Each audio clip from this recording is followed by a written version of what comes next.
I cannot wait until one of you gets caught. And it's like, what's the reason? Why did you do this? And all you just say as a response is hearsay. Rolls persuasion. Right, no, like Vorm ggets caught. Hey, what's your excuse? Hearsay, nat 20 persuasion. Acceptable. Walks away. It checks. Vorm's the only one who can pull it I'd off. I'd go with the. What are you doing here? No. And then see if that works. What are you doing here? What? You're guilty. No. No, I'm Why? not. Why would I? I mean, And then if that doesn't work, then yeah, I'd resort to just hearsay. No, don't know what you're talking about. No, hearsay. Hearsay. Can't be evidenced. It was your question. Can't be evidenced. You're literally standing in the pool of blood. No. Wait, no, Yes, Warren. You literally rolled a natural 20 on your perception. Mm-hmm. Yeah. I am just gonna say that this map of yours using the mask they're tiny, very fine, minuscule inscriptions by the bottom left, just below the conservatory. But what it is written is illegible. Not because you don't know the language, but it seems less a language, more just runes. Add random scribbles to it. Yeah. So it starts to shake and fall. Is this place? I'm kind of surprised they give maps. I mean, it's a city. Would you qualify this place as a city? Yes. Or would you qualify it more as City. It's, okay. Yes, this is one of the two cities that the Palm City holds. We don't talk about the other people who kind of went rogue. Just the other one's lame. We don't talk about that. Yeah, the Free Mage Association that's split off. That's cringe. Other seas for life. You know what I'm saying? But yeah, welcome to session 33 of this wondrous and totally not a batshit insane campaign where you fight gods as a side quest and become gods as like a reward for that side quest. Sometimes for free, just Is it too late? give me a second. Just because I'm female doesn't mean I don't have giant brassy balls. You know that you can shapeshift. That's technically true. Oh my god.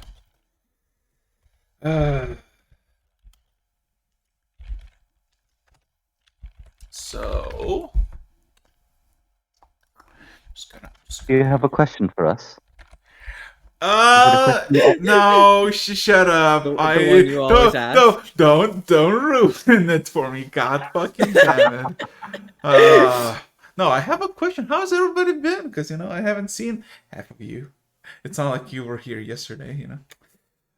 Yeah, totally not. That Vorm, you missed it. We were all gathering yesterday. Yeah. A lot of interventions were happening. Oh, that was good. Good shit. Yeah, we had to talk about Eric's excessive borrowing of seconds. It was an important discussion to have. All you need is a second to do something very great. A moment. Yes, but you've been asking like 30 of them a day. Yes. I used to tell my ex-girlfriend that all the time. Just wait a second. I'll be done in a sec. Okay. Alright. Okay, finally, the question that I ask every single fucking week. Thank you, Julie and Teri. Are you ready? No. That's the spirit, Callie. Aww. That's the spirit. I like that. Very motivated. Very. And just like what's going on? We'll see. Again, you're present. Possibly. Oh no. Alright. Roll for Gen's presence. Oh no. No. Over to 100. So, last we left off, you were still in the flying city of Havrona, where you were invited by Havel the First to discuss your future plans about Paranama, and of course, a bit of a operation to detain and of course kill a rogue archmage Kurian. You kind of just chilled, relaxed after that very interesting first day. I had a bit of a discussion on the table that everybody all of a sudden started to laugh because Hannah is a person that does not know a lot about this world, and everybody else is horny as a horn dog, apparently. So everybody lost their shit laughing. And then, of course, Teri got very sad when Teri was confronted Tabby about his plans. And Teri got a full sad. Julie, alongside again and Callie, tried to infiltrate the very top of the Great Sea Library by essentially Julie transforming herself into her ex and going to the very top. Where she was completely lost in this purplish mist, met a warforge that was just kind of observing you, and then of course it met your own ex. After some discussions, she cordially invited you to the Red Mistra gathering for a lesson of sorts, a private one in that.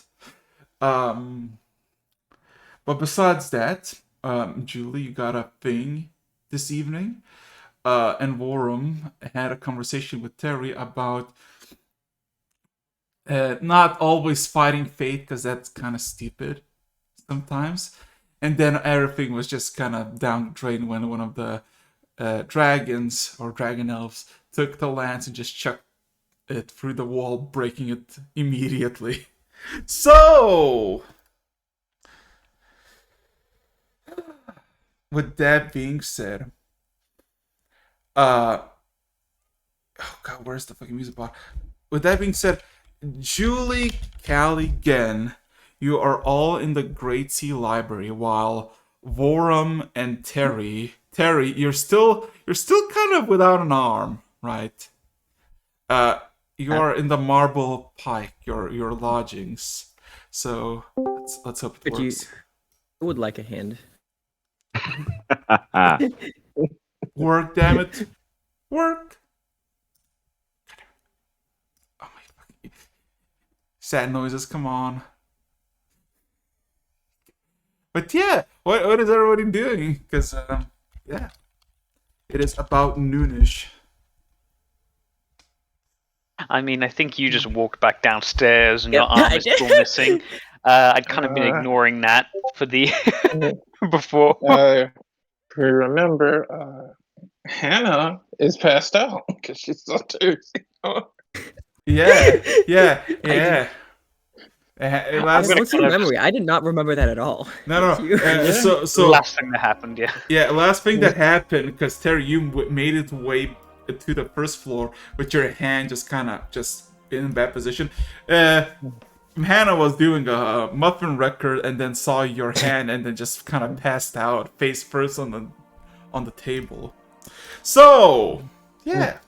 I'm gonna kind of just point at the anger. I think you should probably seek some help. I would offer, but and I kind of just put both my hands up, a little bit beyond my skill set. Probably.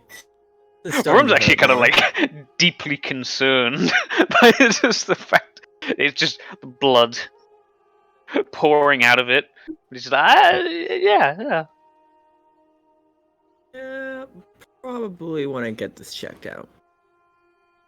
If I look at the map, is there something I could point him in the direction of? Roll me. Yeah, wait. You roll a very high perception.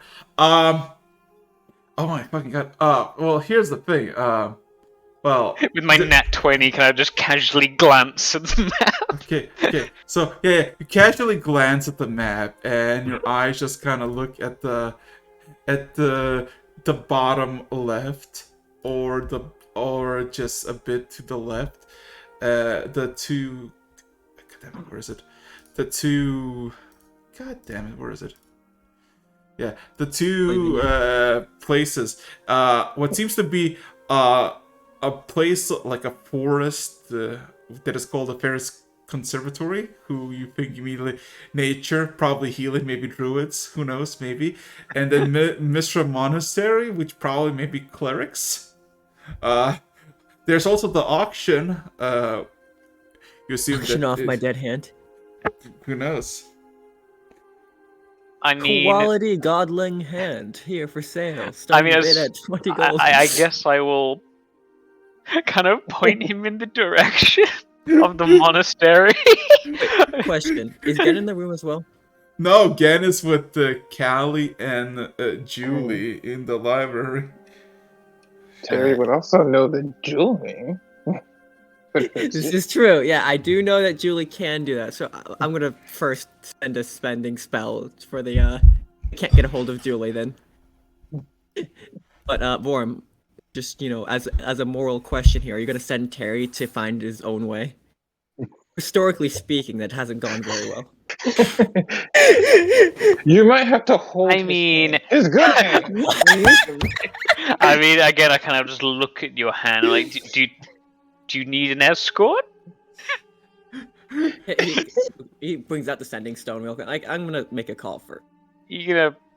I'm gonna make a call with his one good hand. Yeah, the other Just hand. holding the stone to the side of his head. Yeah, as soon as you like grab a piece of it, all of a sudden you just hear a slushing sound within the metal. Yeah. Yeah. I can. Yeah. Anyway. Yeah. Hey, Julie. I kind of need a hand here. So many Quite puns. literally. So many puns. If you could why spare do a I- moment. Why am I not surprised? I'll turn to Callie and Other Gen. than a glove. Apparently Terry's gotten himself in some sort of bullshit again. I'm gonna go take care of that. Oh, Do you God. need my help? Oh, love, I always appreciate your help. You're welcome to come. I fly out of Gen's pocket and fly into Julie's pocket. Okay, Terry. Where do you want to meet? I'm just at our inn as normal. I guess it's not an inn. It's literally a house, a 4-story house for you and you alone to per. What? What's going on this time? I send like Cindy like Terry. Didn't I tell you to take it easy? Look. How The far wall away was is looking this at me place? funny. What? Just Wall? playing it What off. do you? It's right. better you see, or and you hold your liquor, okay? You'll probably be fine. All right. Okay. Oh, but now I gotta Hannah's passed out, so I suggest you. wait. Oh, what the hell? All right. Like, just look at. Actually, when he All says right. that, I'm just gonna like check her real quick, make sure she is All right. actually okay. Let's go. That Hannah's actually alright. Yeah. Yeah. Just make sure she hasn't just like face planted into the table and concussed herself. No. She seems. You don't even need to roll. She seems alive and well, but she's unconscious. I kind of just look over at Terry and I kind of give a thumbs up. Terry fine. raises his hand, realizes it's still missing. Not missing. It's just. I just kind of grimace and go, yeah. What are you gonna do about that? And I kind of look at the, I imagine like puddle of blood beneath it. Yeah. I go get you like some rags or something just for the A minute. bowl will work. Yeah, I'm just saying it's like if there wasn't like a piece of metal that is like holding your whole plate in. Everyone's gonna look at it. I'll be right back. I'm It's like gonna go. it's like like a water. I'm gonna go No. get some kind of fabric that I can use to pretty much just put under his arm. I don't think there's anything to wrap. No. Literally to absorb the blood. It's like wrap. Yeah. Don't wrap a balloon. Okay. It doesn't work like that. You can. Okay, Warren. You can close your ears if you don't want to hear this. The next following part. You can Close your hear. You can hear what feels to be a bunch of twigs that are broken up in his hand. Like anywhere you move, just hundreds of sounds of cracks. In Vorum's professional medical opinion, that is a medical opinion of 10. Your arm's a little bit fucked there, mate. So You fucked. I'm gonna literally go and get like a curtain, literally just like an entire curtain. I'm gonna go to like the nearest window. I'm gonna take like the 2 curtains. One half I'm gonna like fold up and just put it under Teri. Just like, don't move. We don't want to pay damages on this place. Well, any more than you've already made. And then with the other one, I'm gonna like make a pillow and I'm gonna put it under her head, just so she's like having a nice little sleep on the table. And with that, Vorum's gonna clap his hands, dust off his hands. Done. I've completed my duty. Okay. I'm gonna go distance myself. Yeah. Go vomits in the corner. Warren, okay. Where Good deed of the day has been done already. Where are you gonna go, Teri? Because Warren, Hannah slowly just kind of yawns and just kind of looks around a bit. Okay, so you know, like he has like all the folded sheet like on the table. I'm just gonna move my water balloon hand slightly to the side and then put the wrap like fold the sheet over the hand. It's just a very light like plop over, so it's not visible. She kind of yawns and looks around at both of you. She has this good look of confusion. And she kind of straightens herself out. Oh, did I fall asleep? I'm sorry. And you didn't miss much. You know, maybe you should go out for a small breather. But I was told to you could see blood start leaking through the sheet.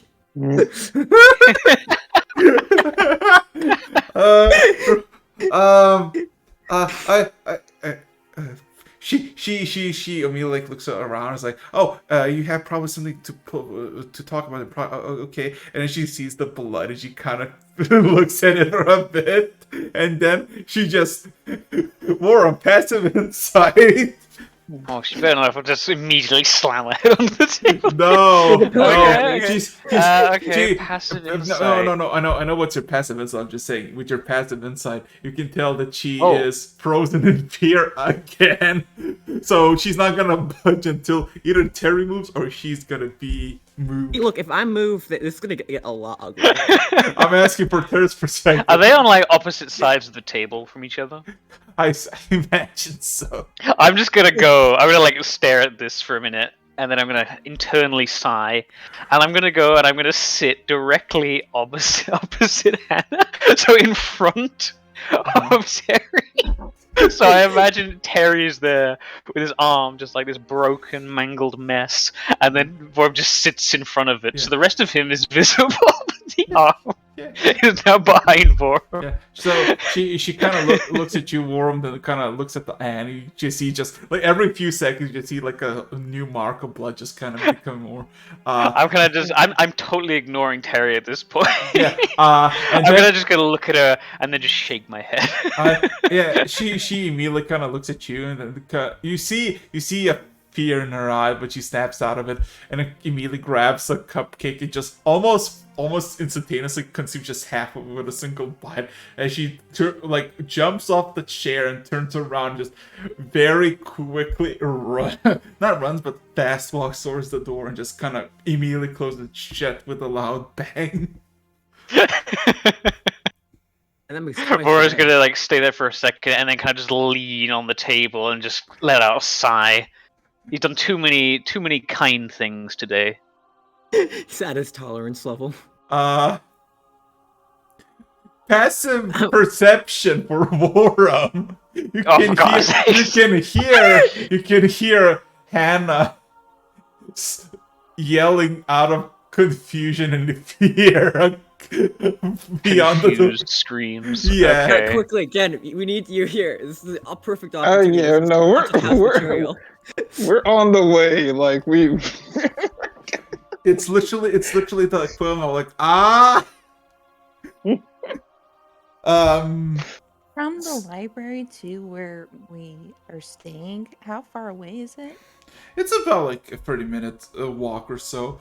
But I'm yeah. asking in feet. Yeah, I will transform into a giant eagle and ask her to cast haste on me and fly as fast as I can. Alrighty. I don't have haste. Because Julie knows better than to think Terry asking for a literal hand was a joke. We know when it's Terry asking for anything. I don't have haste. I have slow. That's the opposite of what you want. It casts slow on you. Oh well, oopsie. In that case, I'll cast haste on myself and wild shape into a eagle. Okay. Oh boy. So. Can't you just actually just naturally transform into an eagle? Is that within your vicinity now? I thought it was humanoids. I'd have to double check that. Oh yeah. Yeah, only humanoids. But yeah. So yeah, it takes you from 20 minutes, like 25 minutes to like 5 to 4 minutes to just fly over all the buildings and all the traffic. Yeah. And I guess at this point, as you go, you just see because the door, you can see the marble pike. Like you can go from the third floor or the first floor, but on the first floor by the door there's like a nice bench that is like just very nice, but like a few plants just chilling, very casual, and you just see fucking yeah, with your passive perception, you can see Hannah is what seems to be in a combination of a food binge and a panic attack. When food's your comfort, but your metabolism is faster than a train. Oh, how high is just? How are you flying? Like how high up are? Just above the rooftops. So like for like 40, 50 feet, depending on the. Yeah. Oh, that's peak fantasy. Terry.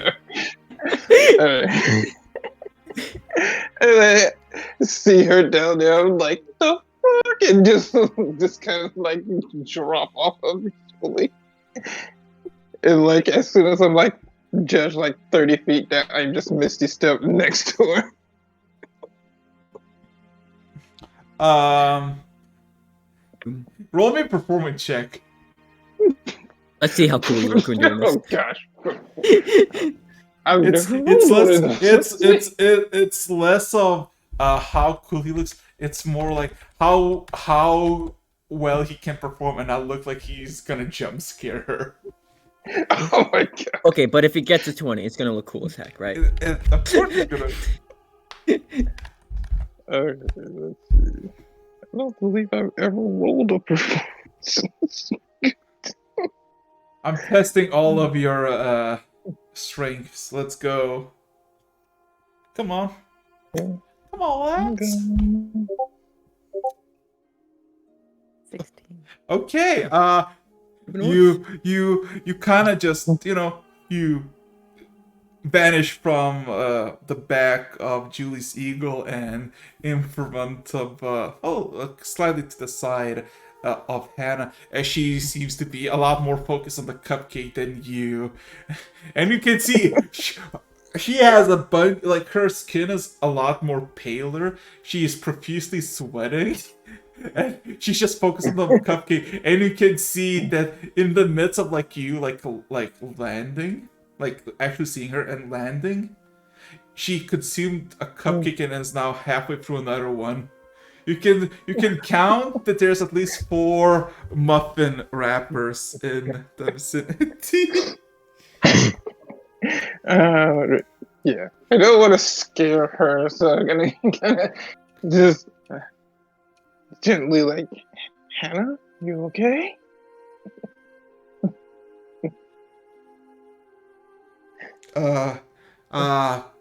She all of a sudden just kind of darts around, looks at you, and you see there's a sigh of relief, and just kind of takes a deep sigh.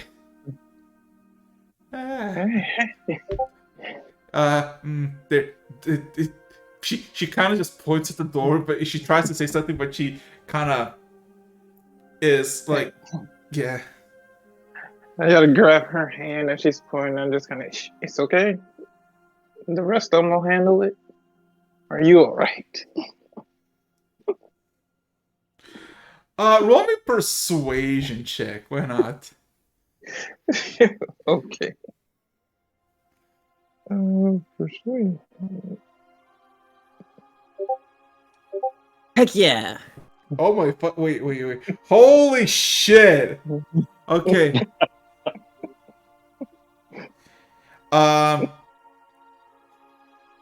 She kind of looks at you as you like kind of I guess grab her hand. Or wait, was it a grab her hand or you extend your hand? I grabbed, like when she went to point, I like, grabbed her hand with mine. Okay, yeah. So as soon as you grab her hand, she immediately jumps at you and kind of lands her head on your chest. And there's this sensation of shaking, like actual genuine fear. As she seems to be clutching you closer, and she murmurs something under her breath, saying, "I hate blood. I very hate blood.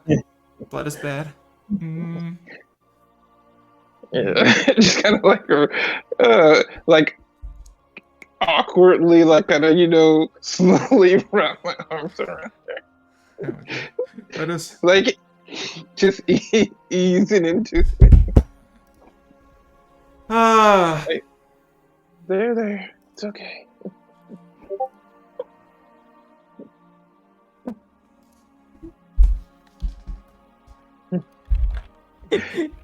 I'm like with the Sydney stone, like so straight from my head to form. I'm like, what the hell is going on in there? Yeah, so you, Callie, and I guess Julie, you both just kind of see this Fold. Or I guess in my case, just folded. Yeah, so I guess Gen stays behind outside while the rest of you walk in. Cannon needs moral support here. Vorm spent. We can't have her freaking out and reporting back like there was blood.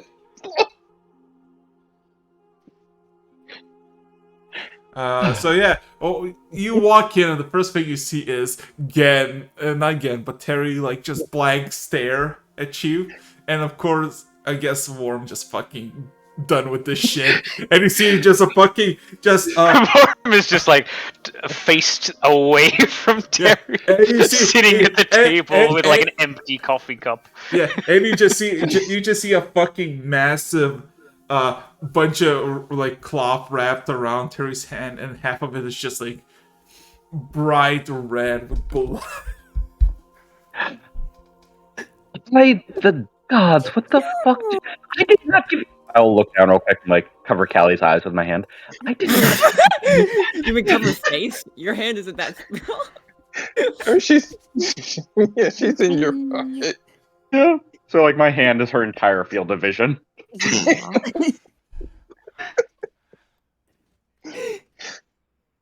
Don't look, honey. Don't look. Just fixed your finger and you fuck up your whole goddamn hand. What the fuck is wrong with you? I mean, I'd hate to see the other guy. What happened?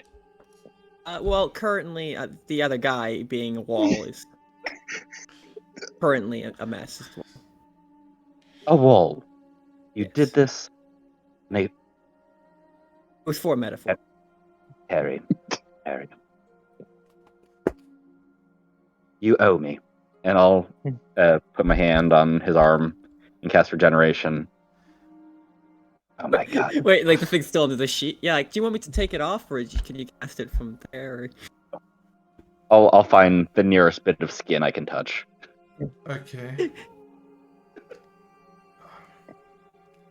The deflated balloon. Okay, everybody roll me a medicine check. Except for Gen. I'll be right back. A medicine check? Oh dear. Medicine check.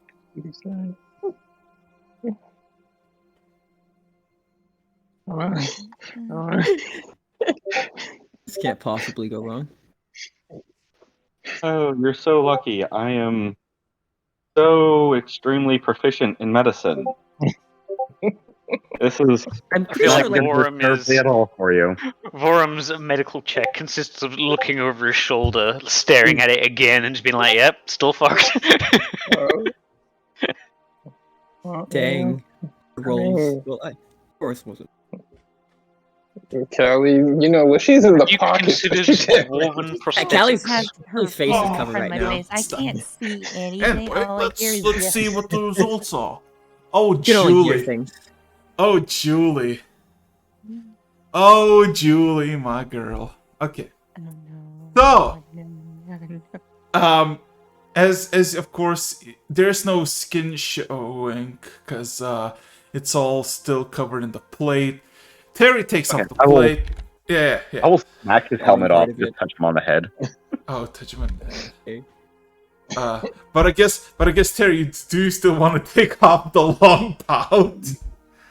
Yeah, I'm gonna take off the arm segment of the full plate, the one that's currently yeah. ballooning. Yeah. So those who even care to look upon the mess that was Terry's arm, Julie, of all people, you never seen just what's beyond the skin of a hand, but you have a clear thing, muscle, bone, and a lot of blood. But with the splinters of bone, which you don't even look, you just kind of just observe, you start to see these blackish dots in the white bone. And for a split moment, it looks like it's shining. As you kind of inspect these splinters, you have the sensation that what you're looking is almost like a tiny thing, a drop of black thing that has white spots, very tiny spots of white in it.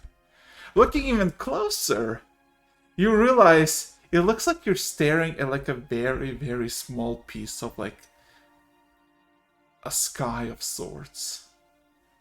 And you've seen two types of this before.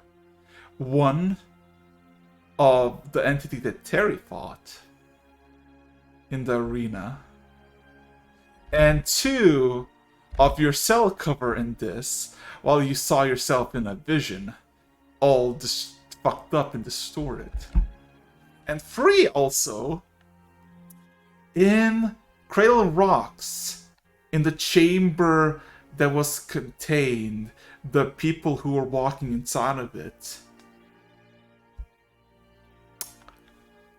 That what you can see dozens of spots all across the fragmented bones of Terry's hand. In that case, how much of his arm can I actually see? Technically, you got like good, like you can have like essentially up to his elbow, because that's like what is most like like towards the elbow. It's kind of just destroyed. It's kind of so yeah. So as I'm reaching out to touch his forehead to cast regeneration, I look down and see that, and my hand immediately drops my sword, and I just take him off at the elbow. You'll get it back. Wait, what? I'm just straight up cutting off your arm. Oh god. Are- Teri, you're not resisting, are you? You're not resisting getting your hand This is cut a off. surprise for Teri. I mean, This it's is a a surprise. surprise, so he wouldn't really know. I'm about to cast regenerate. You'll get it back. It's not. When you cut someone's hand off, they're not really listening. An arm off, they're not really listening to the words. I can just imagine. It's like she's reaching her hand out, all of a sudden, sword, swing! What the fuck? I'm just gonna throw a wisdom saver here, just for the. Okay, so yeah. Yeah, he's like he goes wide-eyed for a moment and almost panics and jumps out of the table. Almost. Almost. Okay, so one slice is all it takes with your very fancy blade, Julie, and it cuts off immediately. No buts. As the blood spills on the blade, all of a sudden, Julie, your blade begins to sizzle. The blood begins to sizzle. In a matter of moments, the blood evaporates, and you see hundreds of these blackish spots, like coals that are sizzling. And I would like everybody to roll me perception check. Great. I love all these checks. I have great rolls. It's for everybody by the table. I have Perception people that check, can you actually said? see stuff. Yeah. No, not for you, Gen. I'm just rolling for fun and Oh, I full know. honesty here. There's no way I'm possibly gonna roll above anyone else. I am still out there comforting the freaked out elf. I guess for all of you, you start to hear what seem to be murmurs, sounds of pain, torment, pleasure, joy, as each individual one of these blackish spots on Julie's blade just die down, just evaporate. For Vorum, though,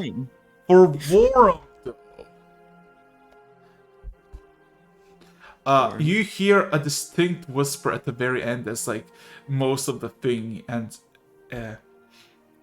most of the black spots sizzle away, and it's less of like a scream, more like a exhale of confidence that you can hear. You're all gonna die there. One.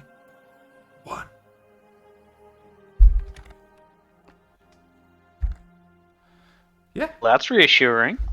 The voices in Teri's head get released.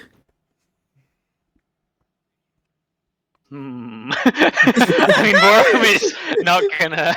He's not gonna go. Oh, what the fuck was that? No, he's gonna just kind of sit there, very. Yeah. But yeah, you cut I off. don't need to cause a panic. Yeah, you cut off the hand, Julie, and it's just a hand.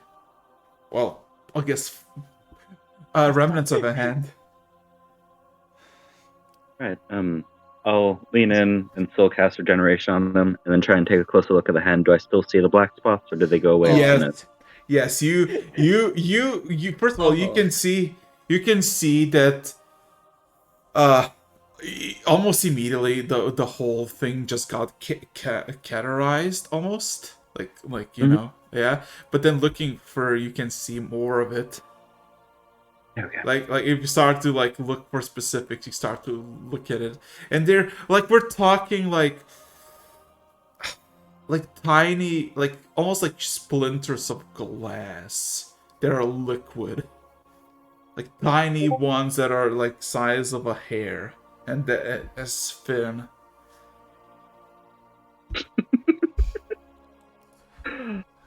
All right. I will take whatever was already wrapping his hand and kind of pick it up. Is there like a bowl or anything to just put it in nearby? Yeah, plenty by the kitchen. There's plenty of metallic, wooden, and stone bowls. I'd probably go with metallic. Mm-hmm. I'm gonna drop that in and try and think what is the nearest place of study aside from the library that I could go to. After that sound, it's not normal. Hmm. What's up? My arm hand back on. I mean, at the moment, your arm is not like fully grown. It's just Oh, like a it's sprout. grown. It's a sprout of arm. It's Deadpool. Right now you have all baby over again. fingers coming out. Yeah. Oh man. So yeah. Vorum. Do you or does your girlfriend have any sort of contacts around here? I mean, I don't. This isn't exactly my my area. Oh. I mean, Oh yes, she it was in a assumed, fucking but mountain or in a cave. I understand that. Let's go. Uh-huh. Who's let's go? Who's going? Where they going? What are you doing with that? I'm gonna bring the bowl closer to him and point at all the black spots. Yeah, I don't think that's normal, and I'm not exactly the person to study this. I'm at a loss, but I Are need the some. have did the voices and the kind of whispers stop already? Yeah. It happened when Julie cut with her blade, and the bloody meat like evaporated, and then the black spots were visible. And with each destruction of the spot, you just heard like a. Everybody heard like some sort of yelp from it, but you heard the whisper at the end. I'm gonna kind of just look at Julian and go, yeah, I think I agree with you on that one. Is there some... Let's favor maybe magical arcane kind of examination. It doesn't exactly strike me as a cold. I will just send a message to Ducklick. I understand you're a chef. Who would be a better researcher than you?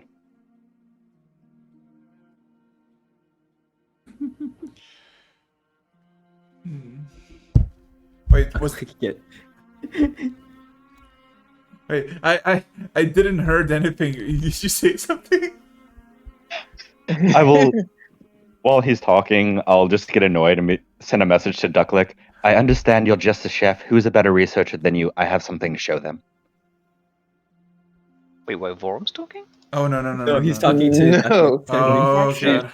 A message to There's Ducklick. there is no response. And then Never good few seconds later you just hear a sound of like something combusting on the fourth floor. And then you hear heavy footsteps going downwards. What you see going down the stairs is a very heavily cladded man in armor. Very dark, like gray dark armor with a massive Platinum Seas logo that is shining slightly bright green. And you see Ducklick in his human form, who's now so for Julie, Teri, and Callie, he looks like a human, like a old man who's wearing these very heavy armors. For Vorum, though, you see the visage of a human. The old, I guess the immortal Ducklick is almost like a green visage, and you can see the actual familiar skeleton underneath this visage. Okay. What's up? I mean, if no one else is going to react, he's probably not going to either. He's going to kind of go, okay, Just- strange as aesthetic change. as he overlooks you, he kind of walks down and says, "Well, it is my duty to help you in this endeavor, since I've been tasked personally by Havel himself." Table noises. Well, I do appreciate you coming I down like to here, think and that I'll move the Julie, bowl within Callie- view of him. Ducklick rolls con save.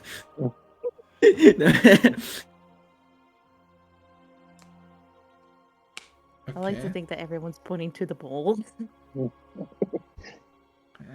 Oh yeah. Also, Terry just watching with the out of a hand. oh yeah. Again, also you're in the Hand. you're just on the bench comforting Hannah. Just FYI, unless you want to do I something. know. Yeah. That's exactly where it needs to be. Yeah. So you see, so you can. Okay. For. Okay. God damn it. So yeah. You see, Ducklick just comes to the pot and observes the hand, and kind of extends his hand, and all of a sudden, all the facade fades away of his human form, and you see the familiar lich in his familiar robes. As he kind of suddenly lifts off the hand, and all of a sudden you see all these black spots one by one are getting like pulled away and kind of almost like split from I guess the flesh of Teri's arm.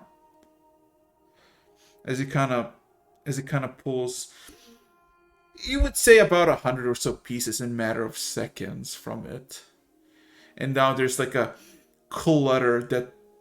Like just a massive clutter of like these blackish strings in the air.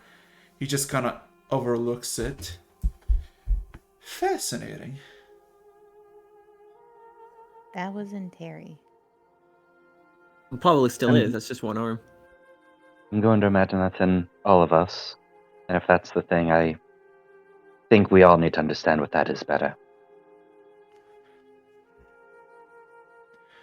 I suspect it has something to do with the emotion. Probably accelerated as of late. A very Yeah, interesting I punched a thing. wall. And you see all of a sudden all the okay, all of a sudden you see Ducklick as he like has his open hand, and there's like the floating things. He kind of clutches the hand. All of a sudden, all the strings just kind of clump up and just vanish.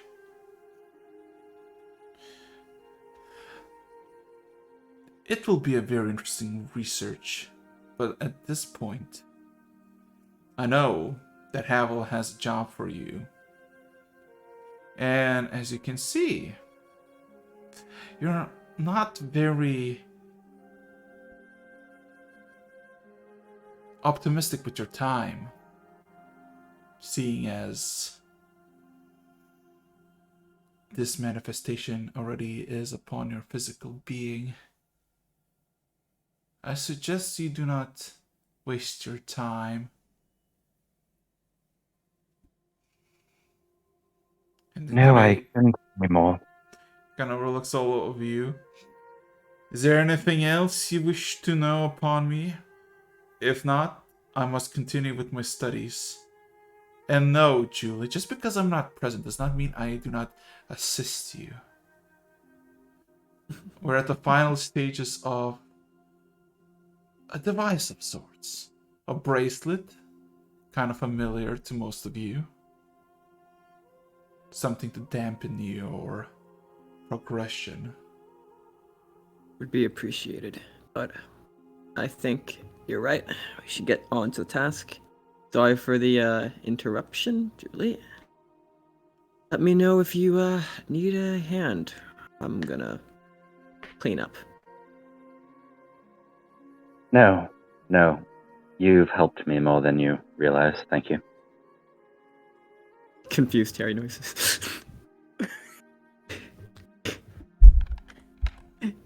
kind of looks all of you.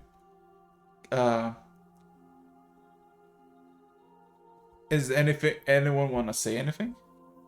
Kind of. It kind of looks like Terry kind of feels very out of place. Like, what can Terry do at this point to help? He has no utility skills at all.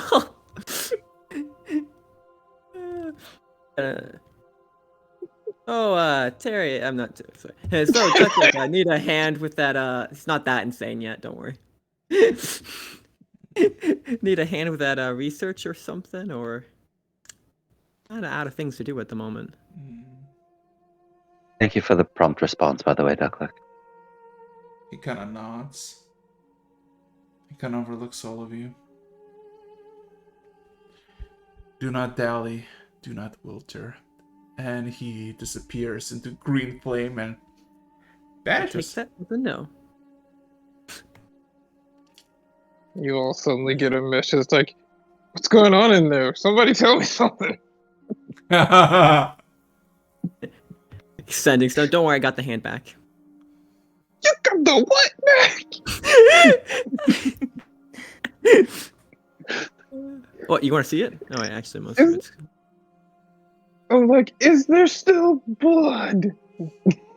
Terry looks at the stained table. Time to start spamming prestidigitation. Prestidigitation. Yeah. So at this very moment, it's about 1 p.m. It's afternoon. It's slightly cold. Winter is fast approaching. What is everybody doing? Winter's coming. Yes. Winter is coming. Yeah, honestly, guys, I have no particular use for my abilities here. So if you need me, let me know. Otherwise, I'm you guys had still more. out comforting.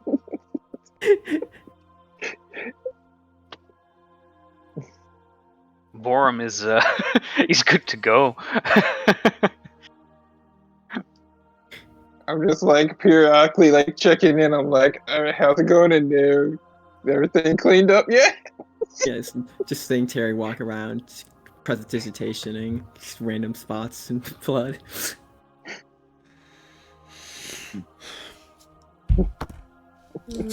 So yeah, what is everybody doing? Yeah, see that everyone's deciding right now what we're doing. Yeah. So It's the thought process. So Julie, any leads? Anything to follow up on? You did kind of go out for a bit. I assume there was something productive. Hopefully. Yeah, I may have made a contact, but with everything that just happened, I'm thinking I might be better off just taking care of the mission at hand before dealing with this contact.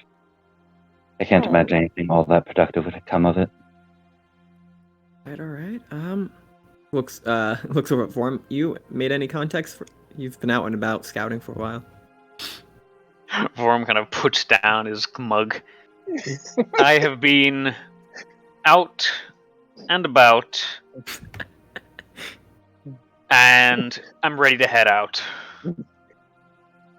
To where? Where are we going? He kind of shrugs at something about a dragon and a tooth or something. To be honest, this is all a bit confusing me at this point.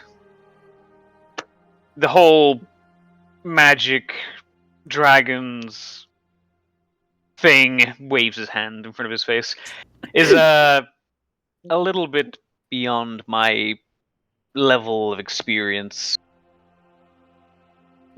Just point me at it so I can sneak attack it. That's all. About what time did you say it was, Eric's? What? Around About 1 what PM. time did you say it was? Wait, what was? Time. What time? Oh, what The time? time. 1 p.m. 1 p.m. Oh boy. Well, I guess we're gonna have to find productive uses of our time. All right, so let's reorient ourselves here. Terry kind of stretches out. All right, so currently, Is his arm still trying to grow? Like, is it still just a nub? Yeah, as minutes Yeah. pass by, you can see there's literally like the stump is healed, and there's like a literal like a sapling that is like minute by minute. There's inches by inches it grows. It's like Terry, you basically see that it goes from like every minute passes, it feels like 3 months of your hand just like progresses through like a baby arm to an actual what you are. At the moment you have a hand of like a 4-year-old. It's Look, guys, he's itchiness he's of 3 months of he's feelings wiggling. compressed in. But yeah, seriously though, the objective here seems pretty straightforward. Currently, we need to kill off the corrupt mages. That means the ambush, right? Looks over at Julie. Yep, that means the ambush. Oh, you got a plan?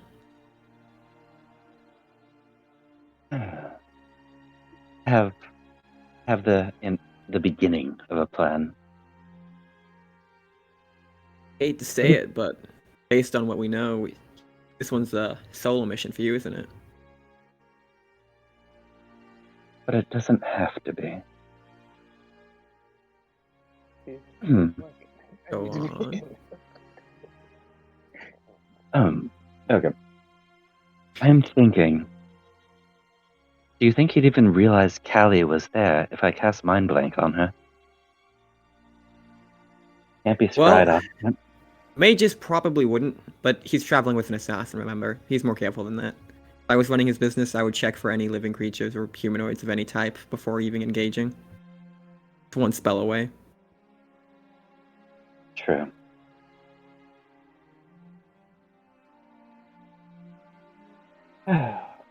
Wizards get cocky. They can be easy to find missing little details. But assassin, we've witnessed him be very delicate with his practice. And we get the assassin first and then the mage? And see which they reveal themselves. Now, if I remember correctly, the Liches asked us to lure him out. Did they say they were going to come out and help after we killed them or before? I think they offered to help before, Yeah, but we have to I don't lure him even- out. yeah, we have to get him out, and they said that they might help. So, I mean, honestly, the easiest way I think to lure him out is for me to go to him and call him out. Probably. But You said he was at the jail, right? currently, yeah, that is where. Yeah. All So right. Well, if that's the case.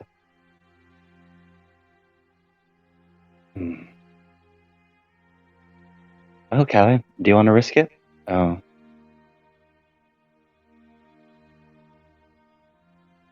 Well, there is a theoretical possibility here. Now, usually detection magic will work out, but we have he pulls out the anti-divination equipment. We're in a much better place. We could probably pick up something of higher quality at this point. While it wouldn't be wise for you to have one on, since we want them to find you, I'd say maybe you keep the old one on. They can probably see through that one at this point. And we get a new one for Callie. Well, that's what I'm saying. Mind blank. She would literally be immune to anyone being able to divine on her, anyone being able to charm her, anyone able to sense her emotions or her thoughts. The only thing they'd be able to do is physically see her, so if she could stay out of sight. Terry leans in, like, I didn't know that spell existed. Well, you're a purebred paladin, you wouldn't understand the divine magics. Am I?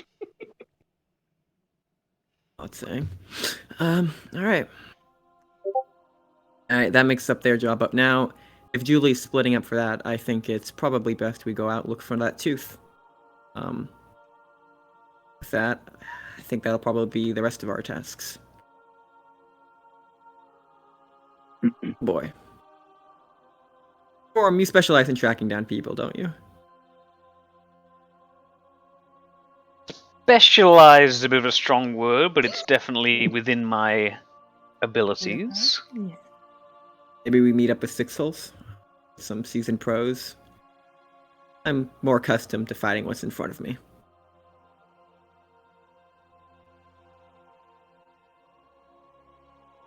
I can give her a call, but what exactly am I pitching this as? Saving the world. Mm-hmm.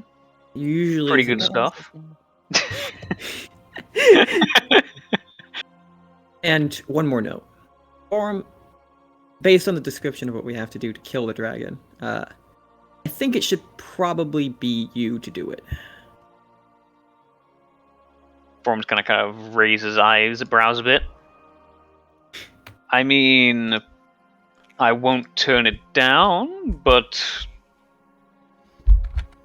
what is the plan? Are you gonna stand in front of it and take the bites and the breaths? Is that the idea? Well, somewhat. It's probably going to be impossible to get to within dagger's reach without getting hit, but he points to your ring. But you have a backup for that. That's the only object I know of that will actually protect you against divine damage. Vorum will nod and go, well, when you put it like that, makes pretty good sense. Well, basically, you got a single chance to land that killing blow, and apparently we're supposed to just know when it's supposed to happen. Vorum internally sweats.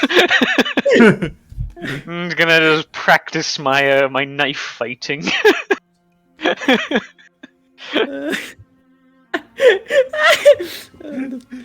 And let's see. Teri gets out of the chair, brushes himself off. I'm going to check up on Gen for him. I guess make that call, Julie. Good luck. With the hand. Ooh. No, this hand is like it's not pleasant to look at, but it's like It's you a can look at a fish. 5-year-old without Yeah. dying. Yeah, it's a 5-year-old hand. Let's go. All right. So, Callie, you are gonna come with me? Mm-hmm. Thank you. And I'll cast Mind Blank on her. Okay. I will also put on a very heavy winter coat.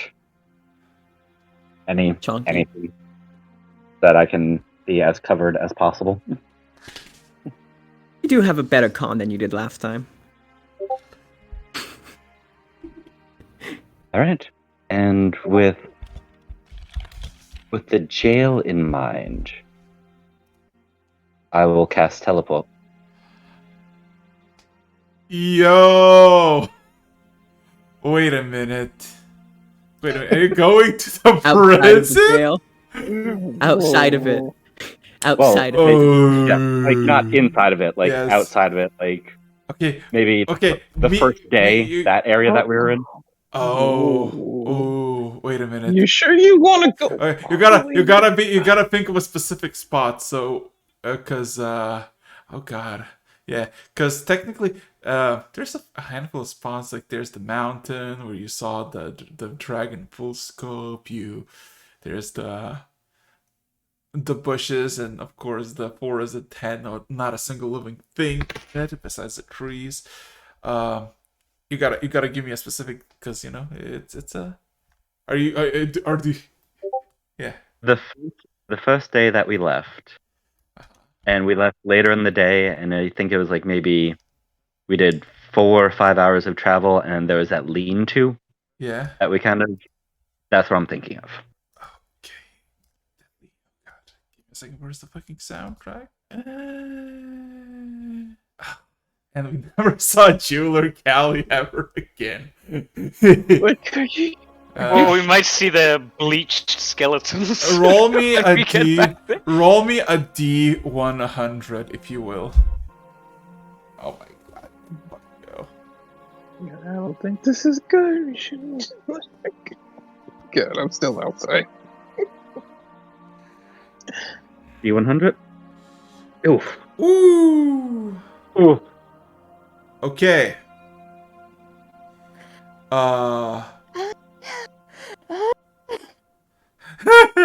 Take a deep breath, if you will, right? You might need to. Don't want to get teleported underwater. Shut up, give me a second. Roll me a D12, Julie. Oh. Teleport in a tree. Give me a second. There you go. Shut up! Julie couldn't see it anyway last time we were there. Oh boy. So, Shh, don't make it worse for him. give me a second. Quiet. Give me a second. Can you quickly just tell me what number you got? I think it was 4. 4. Oh shit. Okay. So do you have new character concepts? Dude, no. Oh boy. Well, you know, if Julie does die, technically speaking, Callie gets mythic levels. Shh. So, hey, But if they both die, Long live the king! oh, The bee no. rises, queen bee. Okay, if you will, calm down. So, let's go. Hey. So,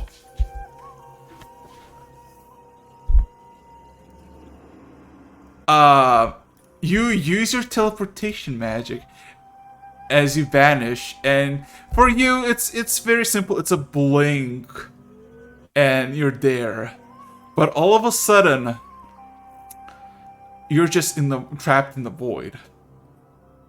Oh? You're just nowhere to be anywhere, as there is you're just in this murky blackness of sea, and there's nothing there. And then you hear an echo of a very old woman chuckling to herself a bit.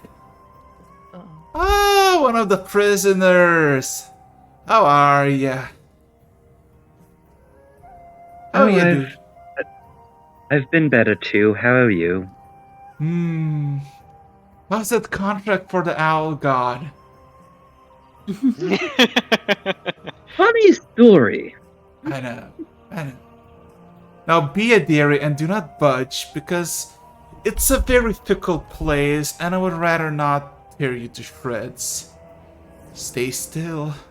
And all of a sudden, just this giant grayish hand the fingers are like feet long, like 6 feet long, all of a sudden just manifest and kind of go towards you and try to enclose on you. Are you gonna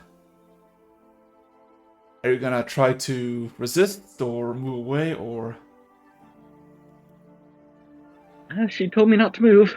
Okay, so all of a sudden there's a sudden clutch as you feel the pressure, and all of a sudden there's a sudden tug sensation, and the first thing you feel is immediate headache for both you and Callie, as all of a sudden you feel very high up and you see this very old hag that is like 6 or 7 foot tall, like leaning over, as she did this emotion of clutching fists and like taking it back to her chest. Julie, you look around and immediately recognize the landscape of the mountain you tracked a day after where you wanted to go, where you went up the mountain and you saw this like pond, not like a river with a bunch of fishing nets. The place is covered in snow, good 2.5 feet. And you see this hag just kind of looks at you. It looks relatively fit, as in, besides the fucked up back, looks relatively healthy. And the face looks kind of almost like on the brink of laughter as it kind of looks at you. All of its skin is gray, and its fingers, as she unclutches them, seem to be at least like 1/2 feet long. Can I make an insight check? Sure, roll me an insight check. On Do what I know specifically? this? Oh. Do I know this hag? Then it's a history check. History check. Okay. Yes. For Julie, so you immediately recognize the hillside. You see that it's a lot more snow, You have not a clue. Dang it. As yeah, you're on this mountaintop, and you immediately look to the side of the prison. For Callie, your perspective is you see a very quiet forest that is covered tiptoe in snow, and it's, there's no sound besides the rushing water in the distance to your right of this little pond, like river going downstream, and relatively peaceful. For Julie, you see what you probably guess is Paranama, a large dragon in the prison, by the prison in the distance, captured in time. And its surrounding areas is desecrated in this inky blackish void everywhere. And it has this look of it's like permanently like spreading, of like it's like boiling away but spreading slightly on this white snow.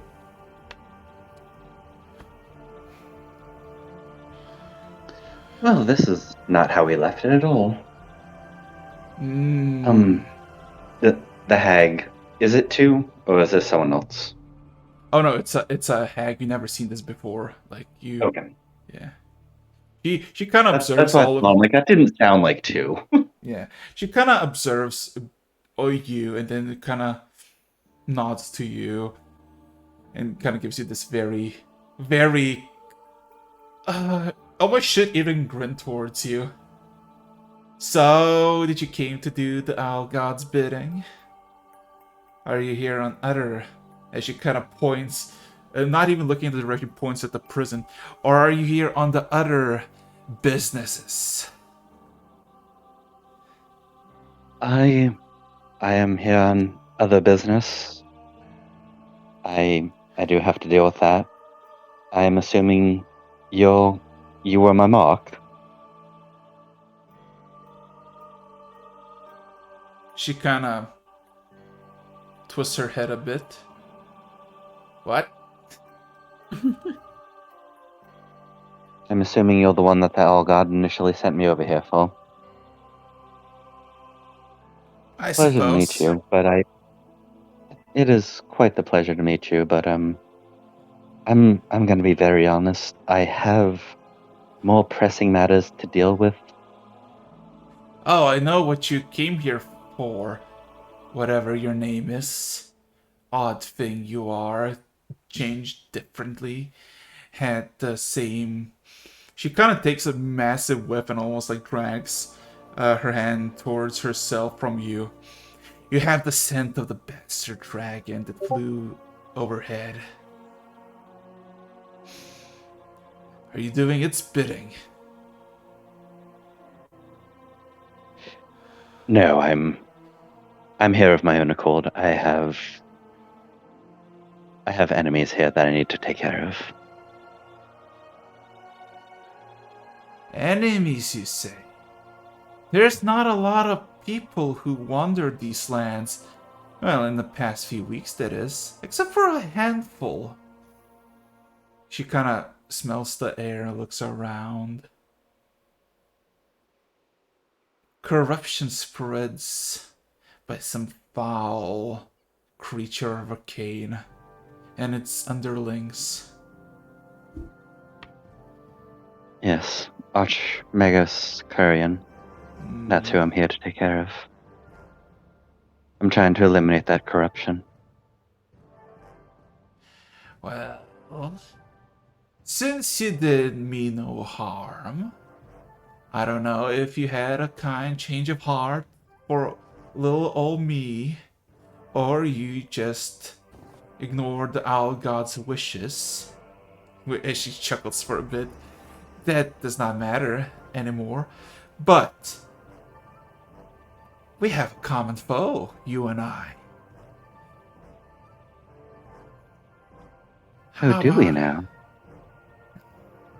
You see the snow to the east, as she kind of points the direction of the blackish goo just all over. It keeps spreading. And I will not allow it. This is my forest, my domain.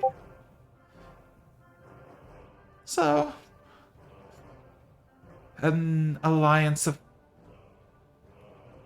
benefits, perhaps? An enemy of an enemy is a friend, is it not? Indeed. Indeed.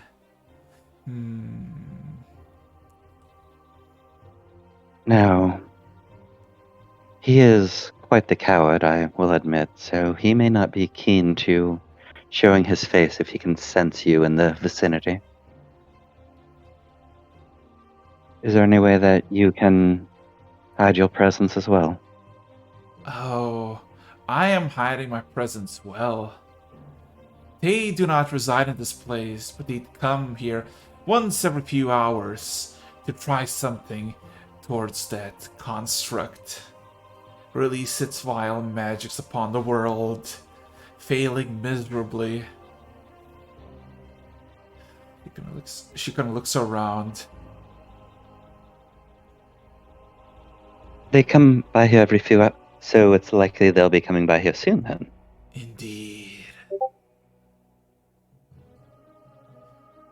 I might take upon them on my own, but I look for opportunity time, a slip in judgment. But with you here, that might equal the odds, as she chuckles herself.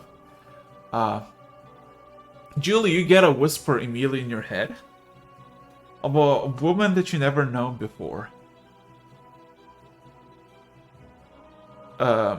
As she introduces herself. My name is Anna. I'm assigned by Havel himself to help you in this endeavor. When you have him in your sights, inform us and wait for a minute. Afterwards, he will not escape. As, you get this message in your head. Is there anything you'd like to respond with, Julie? Wait, afterwards, I will not escape or he will not escape? He will not escape. He will not. Okay. Okay, I thought you said you. I was like, oh shit.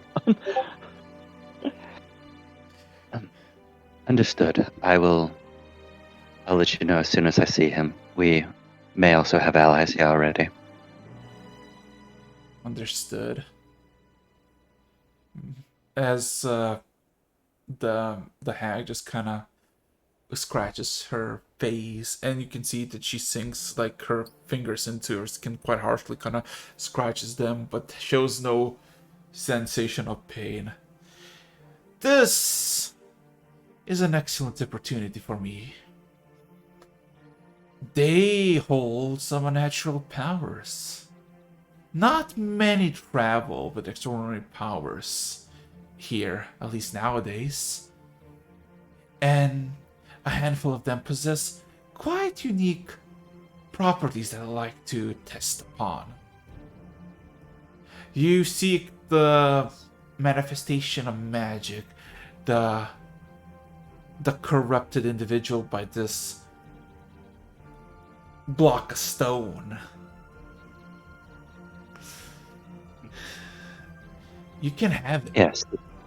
Okay. I'll show you where it lies, where he is. Where he and his goons manifest in attempts to sabotage this obscene magic. You can have your quarry, but I'll have the rest. I see no issue in this. As long as you provide me with my quarry, the rest you can do with as you please.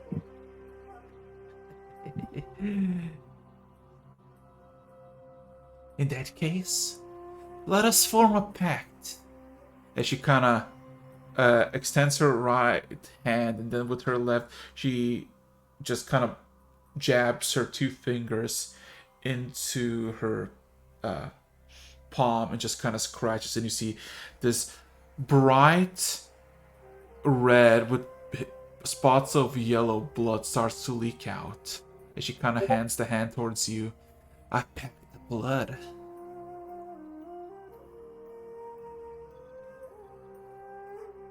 I will hesitate a lot. What are the details of this pact, specifically? You get your quarry and I get mine. No treachery, no backstabbing, no other plots. Because you seem a busy person, and I don't see you being here anytime soon. While I will not be moving anytime soon from here. If that is the full extent of this contract, no betrayal, no backstabbing, you get your quarry, I get mine. If there's no other caveats to this, I find those terms to be agreeable.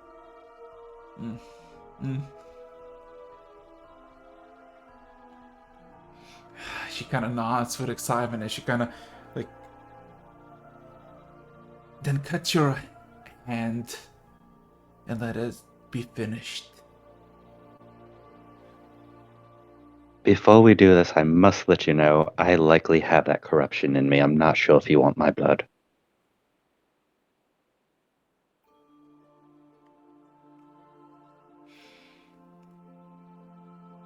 She kind of almost reaches back and then looks at her hand.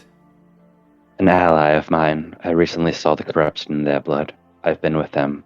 I do not want to corrupt you. Roll me persuasion check.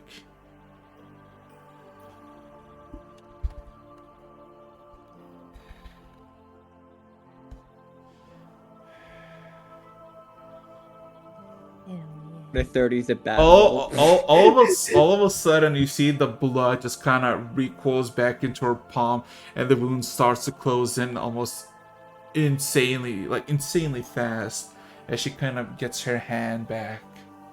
In that case, a pact with a word will be sufficient enough. You have get- my word.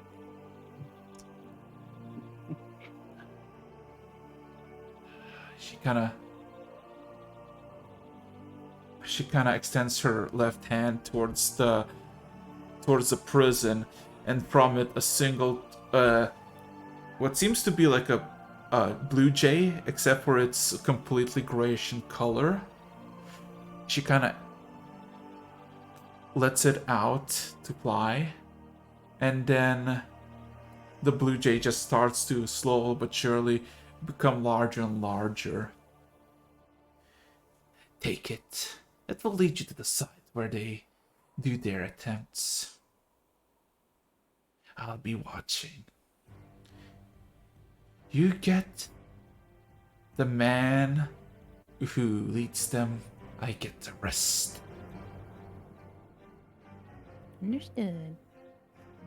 You have my word. I will not lay any attack towards those that are not my quarry. But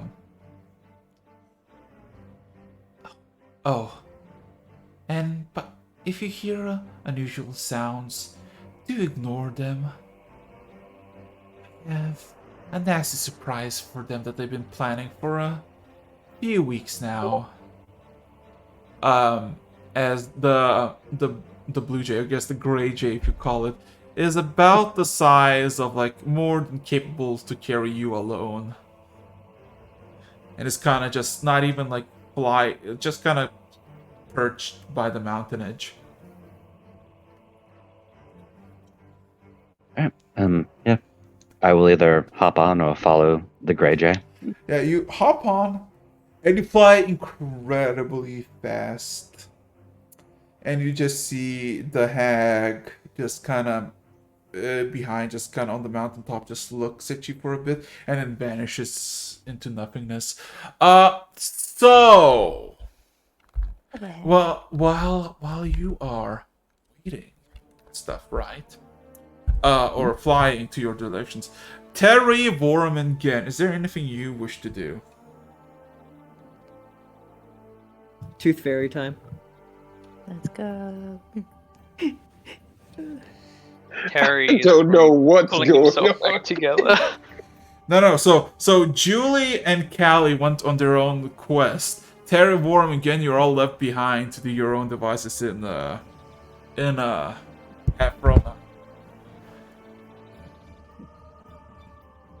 Oh. We don't really know how long they're gone, do we? no, yeah. I imagine like the first 10 minutes is Vorum pretty much just waiting to see if they pop back. And if they don't, he's gonna be like, right, okay, No time to dawdle. Wanna make the call? you saying that to me? Yeah, before he's looking over at you. I mean, I can, but again, what exactly am I asking for? We're tracking down someone by name. A descendant of Bahamut. Bahamut. What was that? This ain't a Paranama. No, wasn't it? No. Oh, is it? I thought that was a Paranama. prison name. That's the dragon's name. Also. Stop changing name. No, there's that. Yeah. Paranama. Forgive I me. love that her name of her campaign. I kind of just like Struggle. stare between Gin and Terry. Like, right, I'm still out. Yeah, he's still out. he's still outside. Oh, for God's sake. Yeah, I Is think Gin honestly- alive? Is he okay? You know, honestly, I think again, it's fine to stay behind. We're just doing some investigation at the moment. All right, I'll give her a call. And with that, I will use the messaging stone. Uh-huh.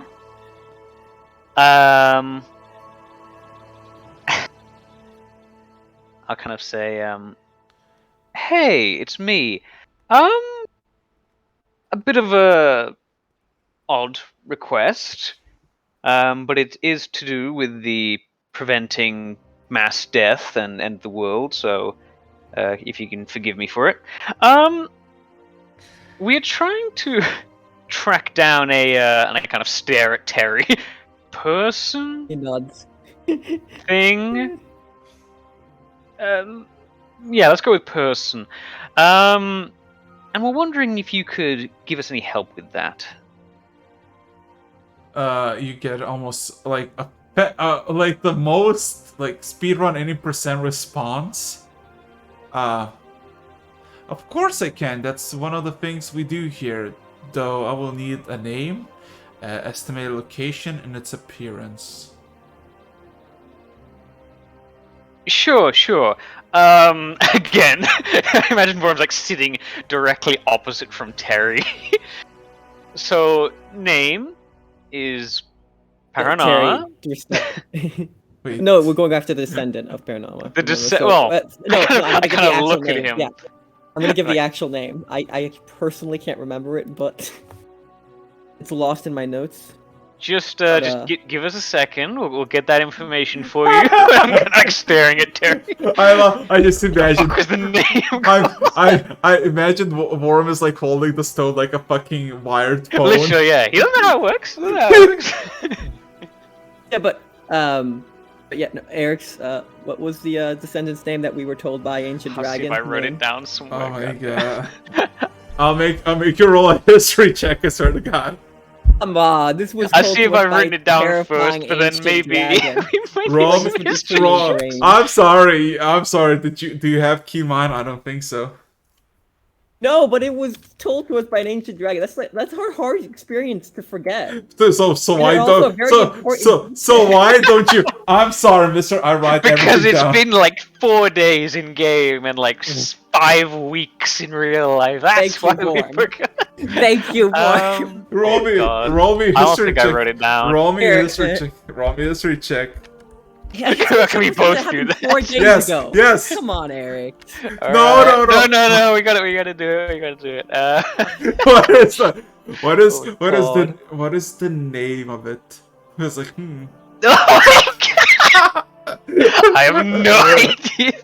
Big dragon thing.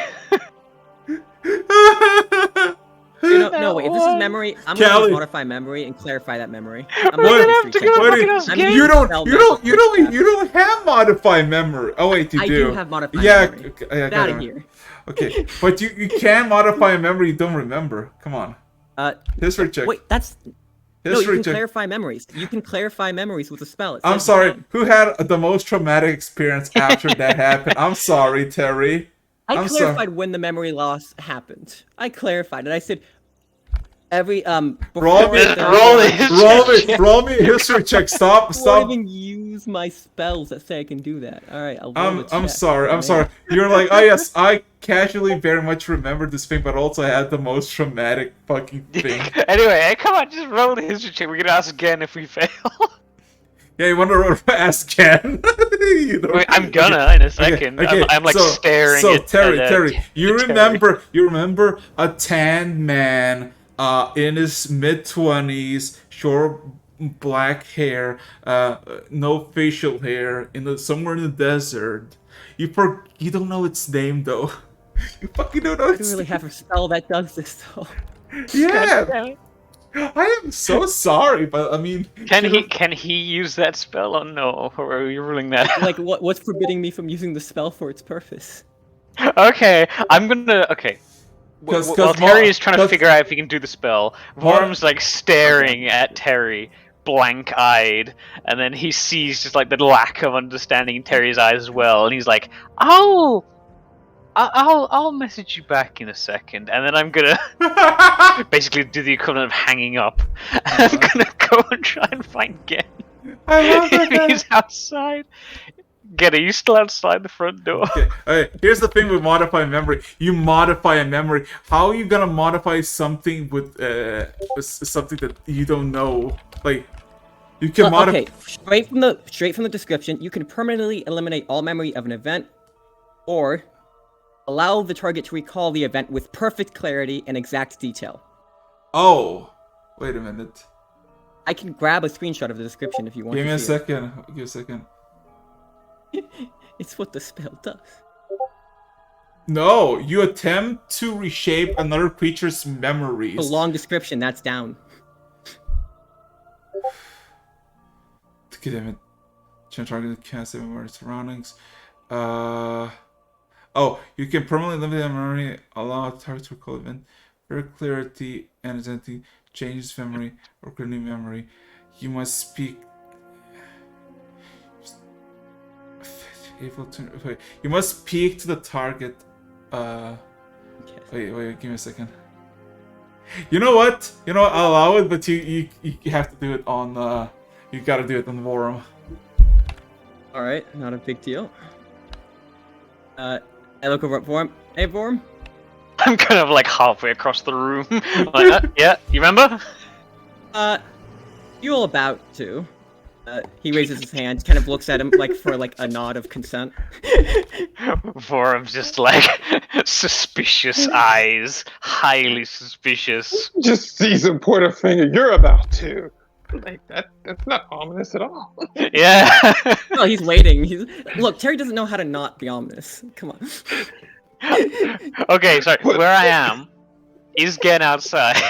Gen is still Vorm outside. doesn't want anyone probing around in his brain if he doesn't have to, but he's willing if it's necessary. Yeah, Gen is literally outside, just chilling by the bench.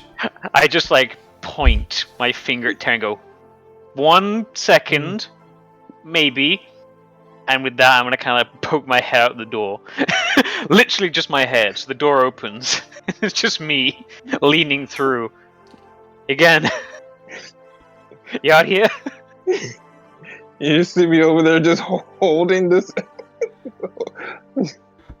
I kind of I watch for a second and then just kind of smile and say, I'm sorry to disturb you, but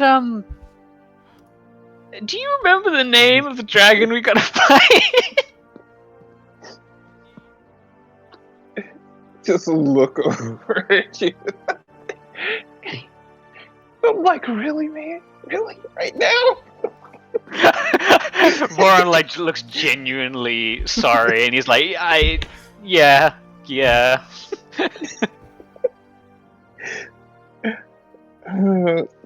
You get a message sent to your head like, I don't recall right now, but I believe Callie wrote it down in her book. You can check her room upstairs. I kind of go, oh, okay, great, thanks. And then I kind of stop and go, how do you know that? She mentioned it before. Uh-huh, okay, yeah, alright. And with that, I will slowly close the door. Uh-huh. I turn around, Terry's still there staring. He's still got a finger pointing at you. Give me a second. Rogue investigation stuff. And with that, I will follows you. More things. I will head up towards Callie's room. Alright. He's still got the fingers I want to see if she's left following you. it, in which case I'm gonna ransack her room trying to find. The room is the same way Julie said. It's like, oh, like besides the messy bed and stains of honey and the bed sheets, relatively alright. You're not wrong. You're not wrong. Okay. You don't see any pieces of parchment or paper or someone writing stuff. I'll not fucking get didn't even like bother to roll a history check to. Vorum attempts to investigate for this note for this Sure. name. Sure. Oh, actually, I'm gonna have to ask if it's written down. Callie, what do you natively write in? That's a She big writes in Callie. Sylvan. I don't think Cal has written anything. I think it was IRL notebook. Yeah. IRL notebook. Again, and how did Gen know this? He just sent me off on it. Yeah, no, Gen just Fool's he errand. wanted you out of here. He just wanted you Made out up of the something to way. get you away. I just imagine. You just wanted me to fuck off. I just fucking imagine Terry just coming slowly but surely towards Vorum with a hand extended. Still got the finger extended, pointing, like you're ready yet? Alright, yeah, You what must is up? begin the ritual. About this time, Harry gets a message from Julie. Just a heads up. If we die out here, you get fucking nothing. Okay, Do you so wait. experience this? Now that he asked, and I start to think about it, do I recall? what the- Okay. Now, this is the name. The name is Zarik. This is the name, right? Write it Okay. down somewhere. So you fucking. That? Someone write that down in the chat. Okay. Okay, so I recall that. Yes, you recall. And By one letter. Xan. So, how is Hannah doing right now? She's kind of laying on the bench, kind of almost half asleep, just kind of leaning over you. She's no longer panicking, but she's just kind of just chilling with you. And the best part is, it is outside. It is on the street. Right. So what I'm going to do is I'm just going to, gently just like pick her up in my arms, and I'm going to pop into the house. And just gonna look around and make sure like everything's like I have her head kind of tucked in so she can't see anything around. Look around, make sure there's no blood, and look around and like Yeah, everything is clean. Everything is clean. Let's go. all right, looking around. All right, is Terry still in the kitchen? You still in the kitchen? Yeah, I'm still there. Kind of waiting. Hand extended. The fucking 7-year-old arm extended. Yeah, I definitely make sure she doesn't see that. And I'm like, okay, name is Zan, right? Sure. Please don't say you said Zan. No, not. I didn't say Zan. I said Zan with a Z. Jeez. The Zarik. pronunciation. Okay, Zarik. Not Zan. Okay. Enrique. And I'm like, Right. where's Us struggling. Did he actually go and ransack the room? Yeah. Yeah, you just you see Like when I say ransack, it is a very methodical. rogue ransack. A lot of things have been subtly moved. It's not a barbarian ransack. It's a rogue Not like ransack. picking up the ransack. wardrobe and throwing it to the ground. I'm just like, oh, Julie's not gonna be happy. See, Good. now I just have the mental image of like a 3-4 foot dwarf picking up a dresser and throwing it. A pissed off dwarf or a desperate dwarf can achieve feats of strength. Dwarf can lift 8 times their body weight. Anyway, yeah, so you've like walked in, Terry and me in this room, me kind of going through the cupboards. You see basically not a single piece of part. And you see a bunch of like, usage, and of course you see the bed that has been used and the honey stain. Anyway, yeah, I kind of look you go, right, okay, so Zarik, right. And I move to pick up the messaging stone again. So Zarik, they're in the desert place. Do we have any more specific than that? I'm pretty sure it's No, you literally you basically know of the name, and you saw him, I guess the person that is in question, arguing with a merchant. Gotcha. Okay, I knew it was in the desert. I didn't know if there was actually like a region of the desert. Okay, No, You're like the glass desert. right. Gotcha. So then I'll pick up the messaging stone. Hey, it's me again. Sorry about that. Had some difficulties. Yes. So the name is Zarik. They are a dragon. A dragon. Gold. Harry does give the description of Zarik. Kind of waves his hand. Does the usual dragon stuff of changing form. Something, and I kind of, as I'm listening to Terry's description, something about an ASMR, tanned, and the location is somewhere in the desert, in the giant glass desert in the middle of the continent. I really wish I could be a bit more specific, but I think that's all we got. And I kind of look at Terry again. Is that everything? you get a. Ooh, shit.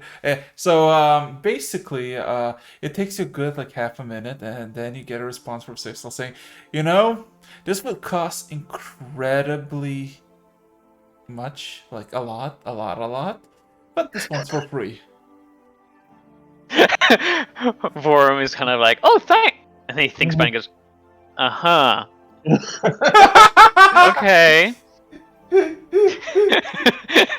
You will owe, but not in money. A lot. Thank you.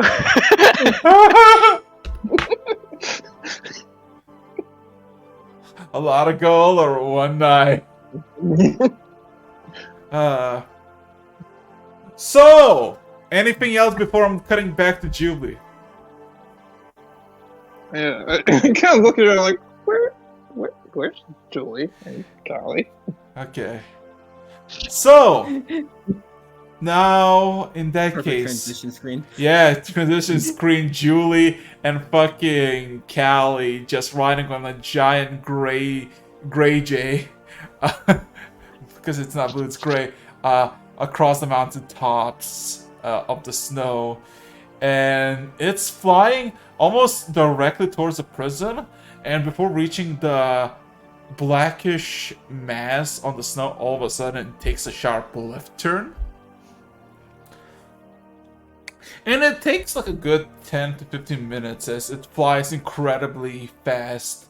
And you tend to realize that this creature is probably some sort of conjuration, not an actual like living creature. Seeing that sometimes you can just sink your fingers, what seems to be through its outside. But yeah, about 20 minutes pass as you're flying, and it's fucking freezing. The sky is blue.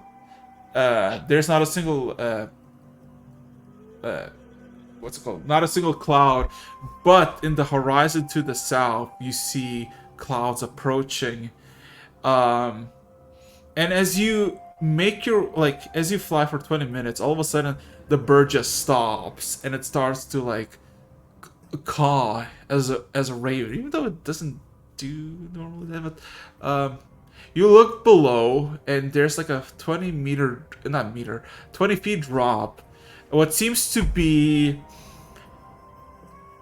like scorched earth. It's fully for Cal's perspective, it's just a scorched earth in a patch of uh just snow, like maybe 60-70 feet.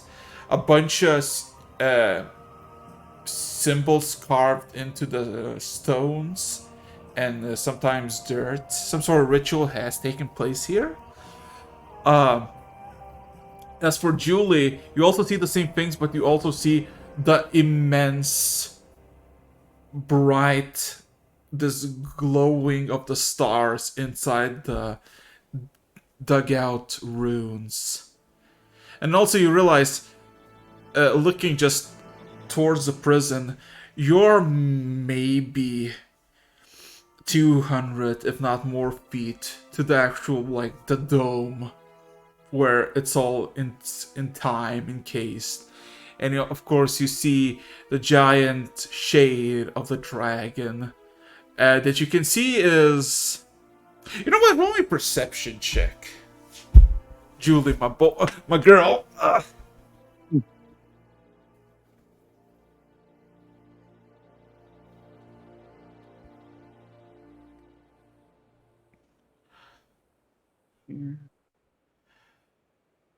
Just double check my mod on that.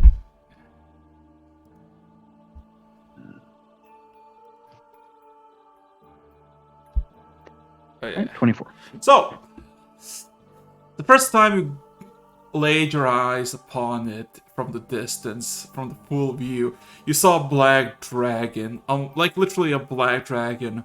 Now what you see is what seems to be half a dragon, as in half of it seems to be actually present, like actual pieces of dragon, while other half seem to be some sort of manifestation of shadow tethered by these strands of, I guess, the parasite, the thing that you saw in Teri's hand and on yourself in the vision.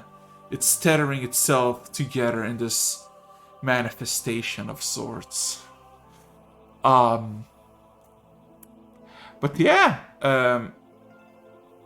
the gray jacket just paws above the scorched earth.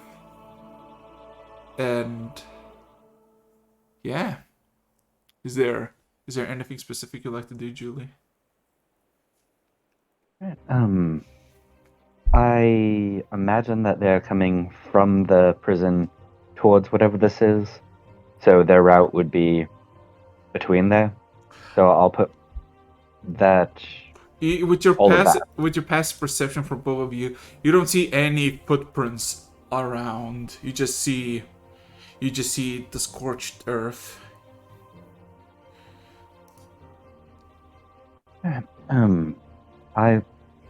Is it like in a clearing, or is there like? It is a clearing. It's not a big clearing because you can see trees like 150 feet away, but towards the prison it's clear, and you see no signs of footprints. You just see a bunch of fucked up ground in a 60-foot radius. Okay. I will head towards the tree line and just kind of stay mostly in the shadow. Alrighty. and just kind of keep an eye on that area and wait for them to arrive. I'll have that area between me and the prison, since I think they're coming from the prison. Okay. And I will sit down with Callie, and we will start discussing different ideas of how to deal with this. Also knowing that we have backup now. Because I fully expected to be doing this alone as Julie. So, anything particular or just waiting?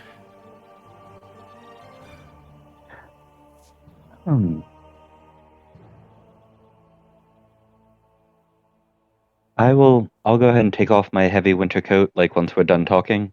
Mm-hmm. And I'll put it maybe 20 feet away from me and tell Callie to hide under it. And I'll just chill out in the cold. Okay. So, I'll play my instrument too. I would like you to.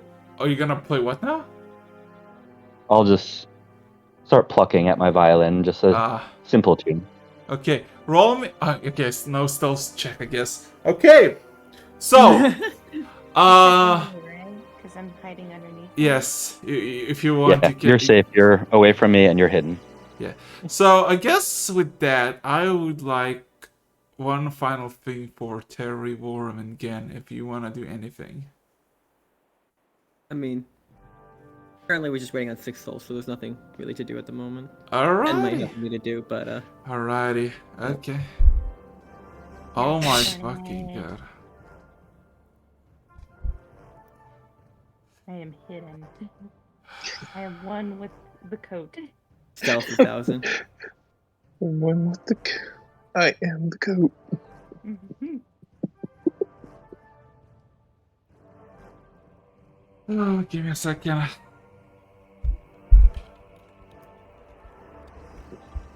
Oh yeah, that's... Okay, I found a sign. Okay, so... You wait, and you wait. Passive perception, though, a good 10 minutes in as the cold slowly starts to set in. And at this point, it's about 3 p.m. And in this place, the sun begins to set already. Like, it's not fully setting, like, but you can guess that you got like maybe half an hour to an hour of daylight before it just goes dark.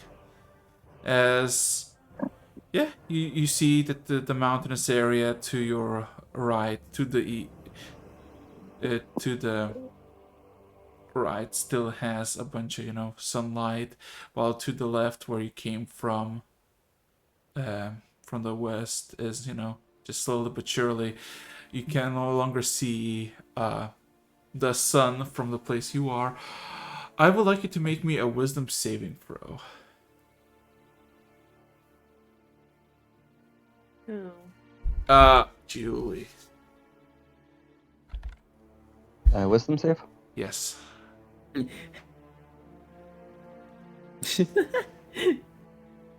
You can hear a sudden symphony of strings behind you. Same way as you are doing yours. You glance around and you see dozens shades of yourself, all plucking the same violin as you are, all glaring at you. The closest one actually is the opposite of the tree that seems to not even be interested in looking at you, but is looking away from you. And you just hear a simple voice asking you, "Well, darling, is this what we're gonna do?" Well, I understood that you wanted to speak with me. So I figured, why not come and have a conversation? And I'll send a message. He's here.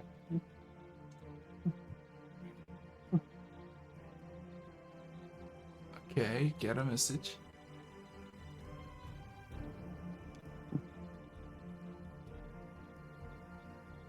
What do you mean? You get almost immediately like understood. But then you hear a chuckle, and the chuckle of your voice kind of distorts, and you hear familiar elvish voice, this time full of bitterness. Ah, no illusions with you, it seems. So, you came to witness the glory of Paranama? Is he from me? What was that? How far away is he from me? If you said 20 feet and 20 feet on the clock, you see what you basically see for Callie's perspective. Jewel was just doing her thing with the violin, and all of a sudden you just hear additional like 12 more of them. And you look through your coat and you see on each like tree, similarly posed as Julie, are shadowy silhouettes, same as the creature that Teri fought. As one asked a question out loud to Julie, and Julie responded, all of a sudden you see the Julie's facade just kind of fades. The I guess the shadow still there, but the face changes into old man, maybe in his 70s, maybe older. It seems to look like an elf, but very, very fucked up, as his skin does not resemble skin, but the patterns of the stars. Opposite of Julie, basically one, like, on one side of a tree, there's Julie, on the other is the Archmagi Kurian.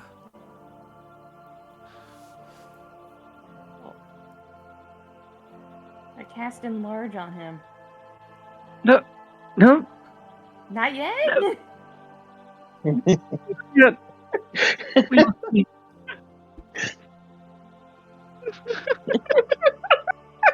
Well, I feel like mean, this is if- an organic Go mistake. ahead. What are you talking about?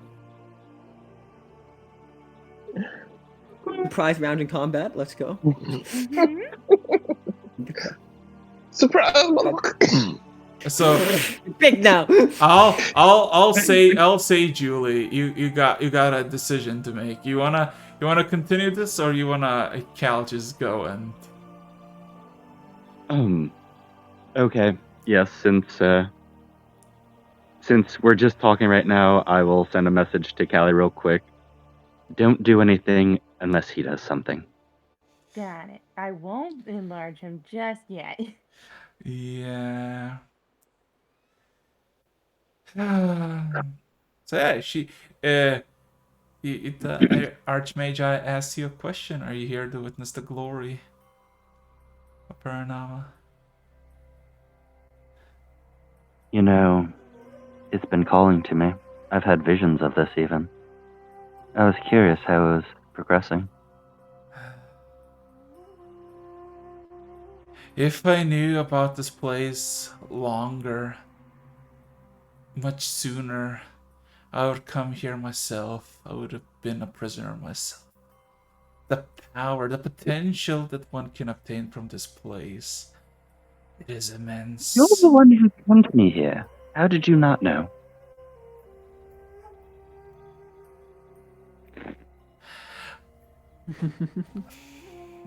There's a sudden pause, and there's like a playful exhale.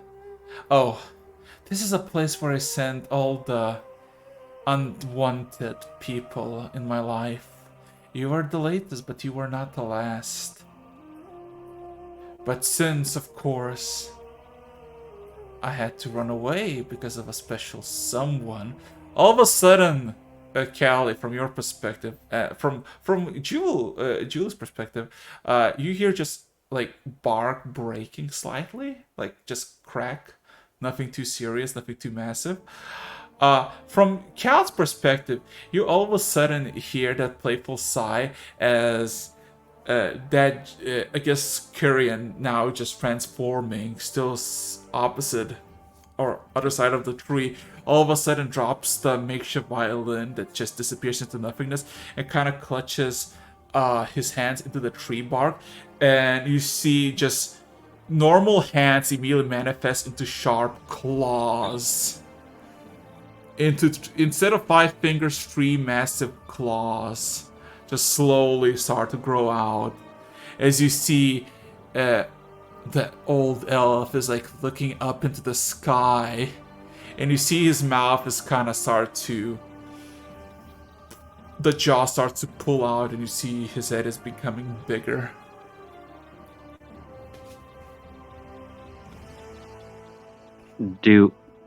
She You sees that, but I don't? Yeah, you don't, because you're basically on the opposite side of the tree. Oh, okay. Yeah.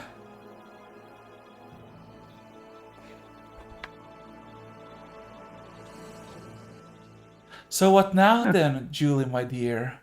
Are you gonna approach? Indulge in its gifts? Or are you here to stop the unstoppable? The inevitable? You could become so much more if you just embrace it. Well, stopping the unstoppable, that just sounds like too much work. But I'm not ready to embrace it yet. I'm just curious of what exactly you're doing. I mean, you're an archmagus. You must have such brilliant plans. I want to know what you're thinking. What's the next step beyond this? The next step? The next step is to become one with the stars, my dear. They call to us. Do you not hear it? Do you not see in our blood? It is... Oh, I dream it every night. I've been told by myself of the future. It's fascinating. I need to know more. But I'm not ready to take that step yet. I'm just here to learn. Learn from a great archmage. Roll me for a deception check. Oh, use that actor's feet.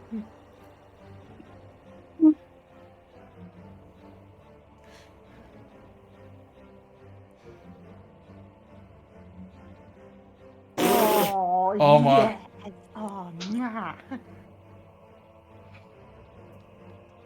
Okay.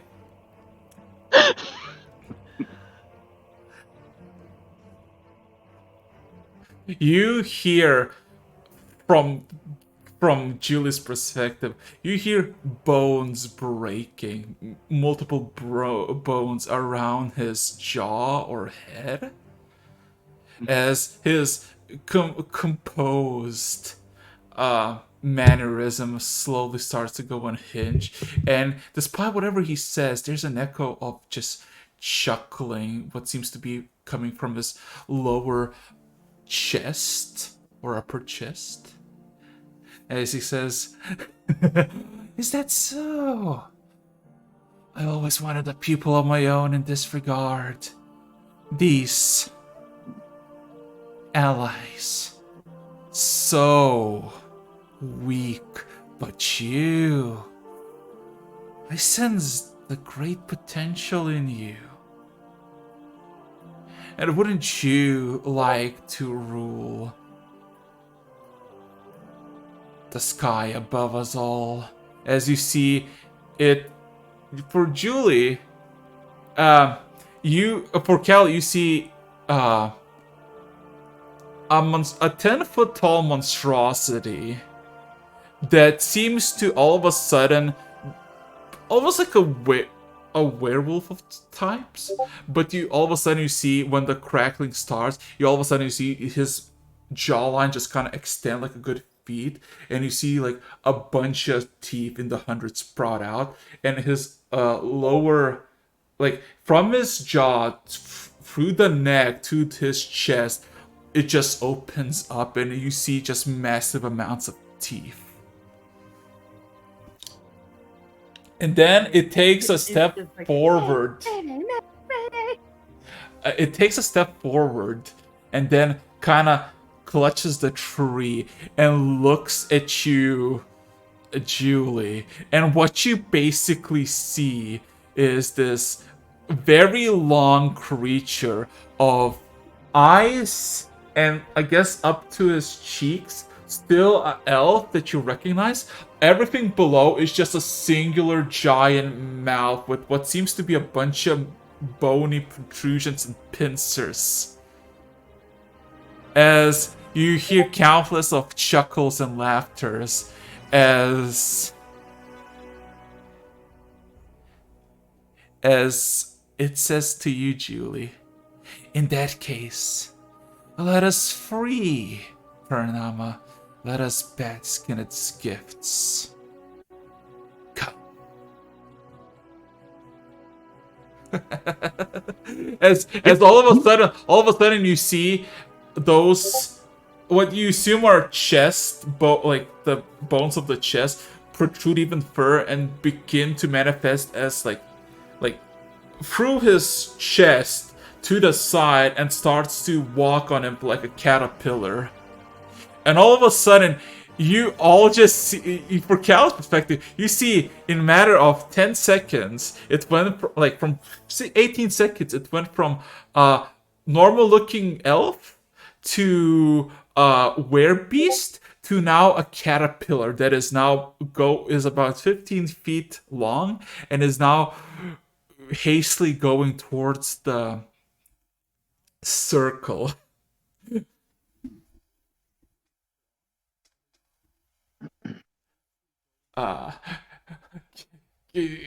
Julie, I would like you to roll me another wisdom saving throw. Okay, it's been 18 seconds, you said? 24? It's been half a minute at the moment. Half For a you. minute. All Yeah. right. Yeah.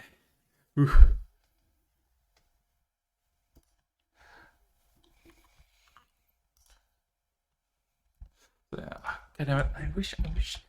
You know what's the worst part? I had a concept art made of it, but not made, but to commission, but never got it. I'm so sad.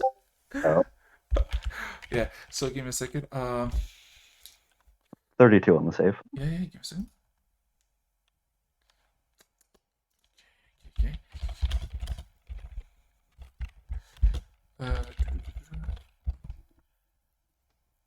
And yes, found it. Let's go.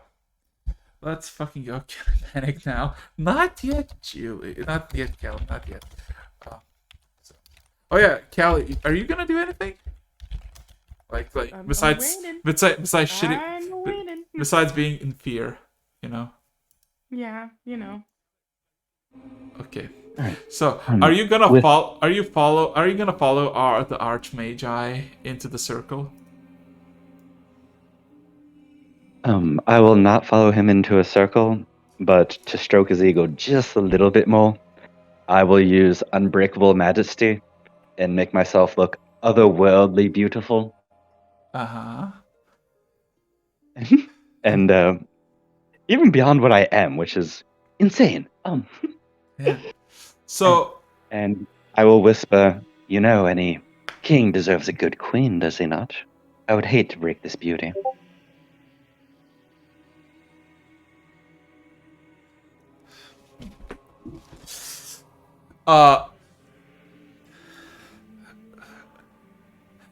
he kind of immediately, like, he's very fast in the centipede form as he kind of goes towards the circle, almost like circles it twice before looking back at you, and then he kind of has this eyes squinting, and you hear a chuckling sound, but there's no longer a mouth anymore. The only thing that you see that still resembling Corinne at any capacity is his eyes and what remains of his head, as you hear a voice, and it's him speaking mentally into you. To rule the stars is a difficult process, requiring a lot of sacrifice. You can hear that something in his voice vibrates out of excitement or just sheer Blech. over zealousy, I guess, zealotry, I guess. As it kind of goes on its back legs and looks up into the Paranama, like just looking up at it, and kind of extend its mandibles into it as if like kind of embracing it from afar. Julie, you get a immediate recollection of that Tiki slew. Yeah. That you get the similar vibe of it. As he's more of that creature now than what he was previously. You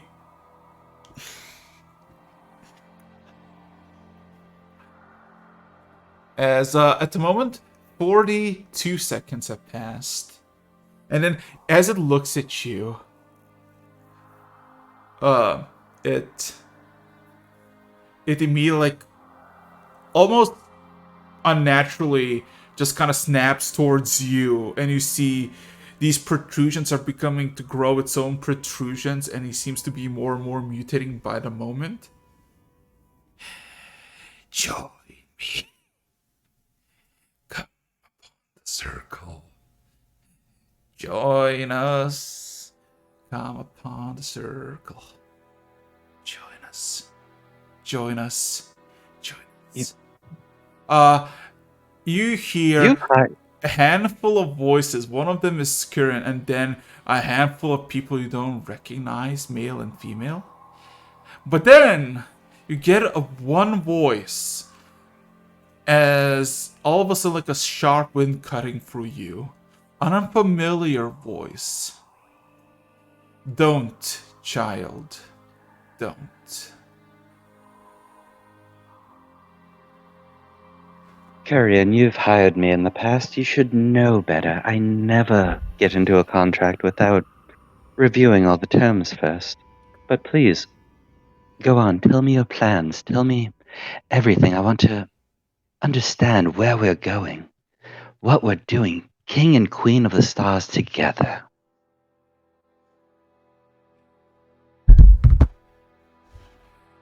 To become the king and queen, one, we must appease the warden. Somewhere, its eye glaring upon us all, meager creatures. We must show our obedience, our committed to it. And if we do, everything, all of it, whatever you desire, no matter how many timelines, no matter how many different interpretations of happiness, all will be yours.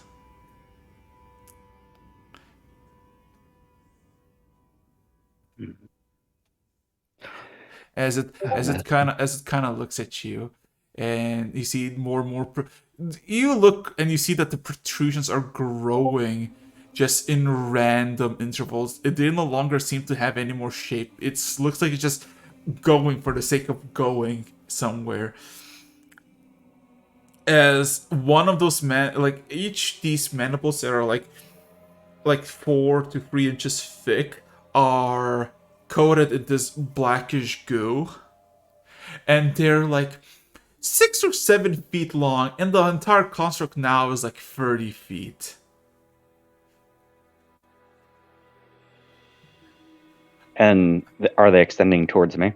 No, it's more like they try to extend towards you, but they're more like looking at either the sky or the dragon floating midair.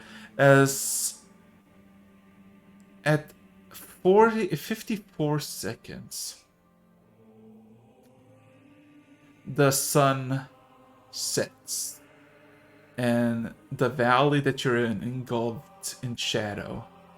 All of a sudden, you are just left in the presence of this thing that you don't see nothing except for complete darkness and stars in front of you. I would like you to roll me 20 D100s. Oof. Okay.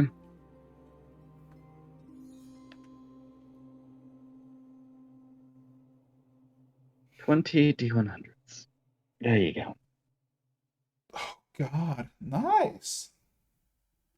You actually okay. So as you see this abomination glaring at the sky, its eyes glaring in this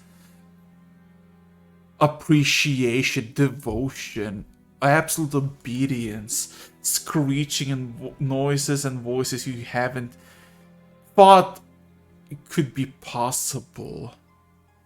Its lower abdomen, like a good 20 feet of this, all the stars all of a sudden manifest into a singular white spot, and in it a black spot appears in a slit of an iris.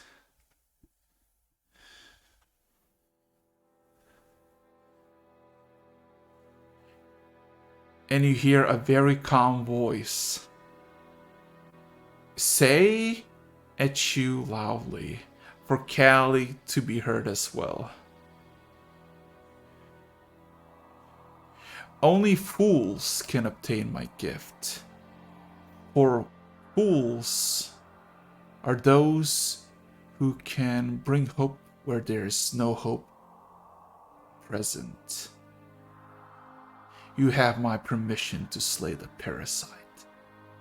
And a minute dawns as all of a sudden the head recoils at you, Julie,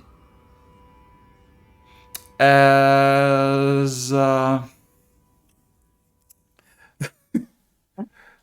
Okay. as Are you ready?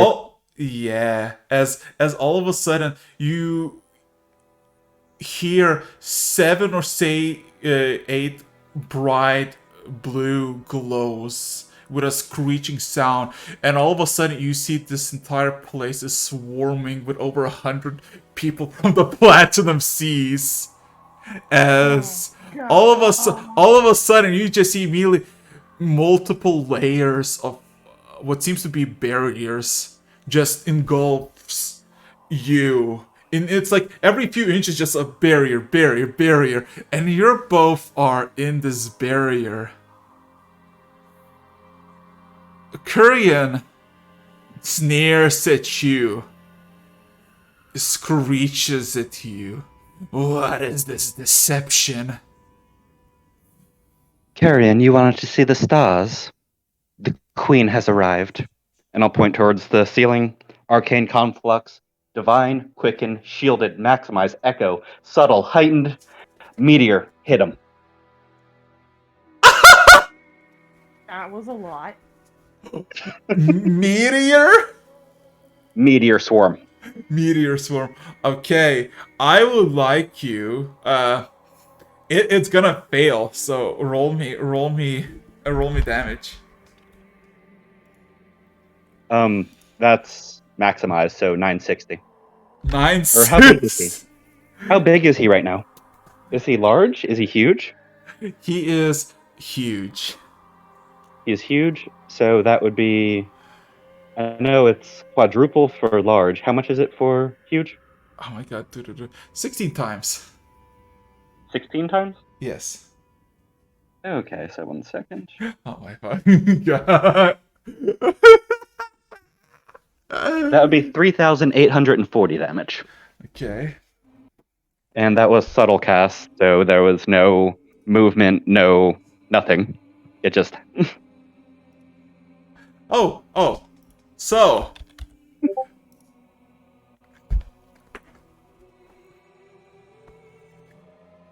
Oh, this is gonna be great.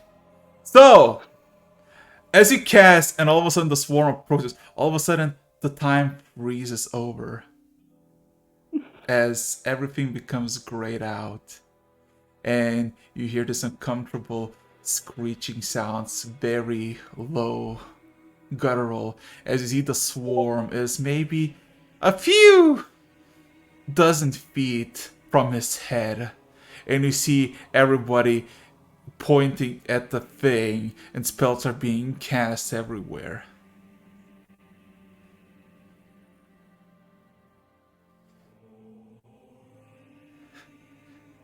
Your petty magics will not save you from this, for I am above that. I would like you to roll me initiative. Oh, gee.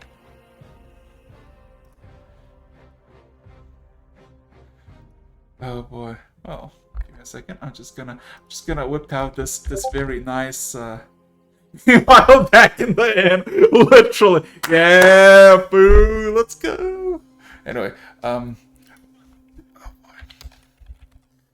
yeah, it's gonna start first. Give me a second. Just gonna boop, boop, boop, boop, boop. Yeah, let's go.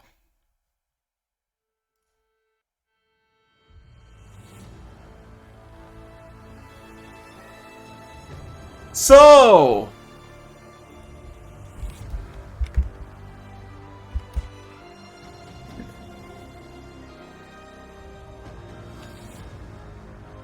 Julie, you're facing Kurian, the god of twilight. No. For its first move, it was its first move as it had been holding action all this time. Julie, passive Yeah. perception tells you that even though the time seems to be immediately stopped, it's slowly getting rewinded, as in, you need to hold out. As countless of its limbs are screeching out of frustration and agony. What would you like to do, Julie, as you're fully present in the bubble between Curran and yourself? Well, no going back now. So I will draw the sword. Is there any limbs nearby me? Going, you're about 15 feet from the actual circle, and you are basically cannot go outside because you're at the very edge of the barrier. There, all the tendrils, all the tentacles are inside the circle, so you could reach him or one of his tendrils, but it's up to you to decide if you wish to do that. Okay, I'd have to step inside the circle to do it. Yes. And I technically just cast the spell, so I don't have another spell right now. You do, because top of the initiative. Let's go. Okay. So if that's the case, I will. Yep, I will open up my cloak, cast Animate Object on my silvered knives. They all go in. Okay. Roll to hit.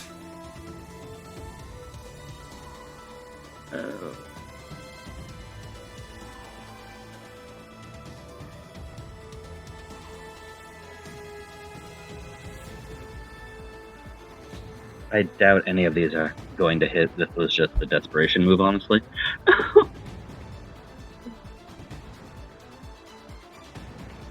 Ooh. Actually, Have enough room? three of them actually hit. Okay. And that would be.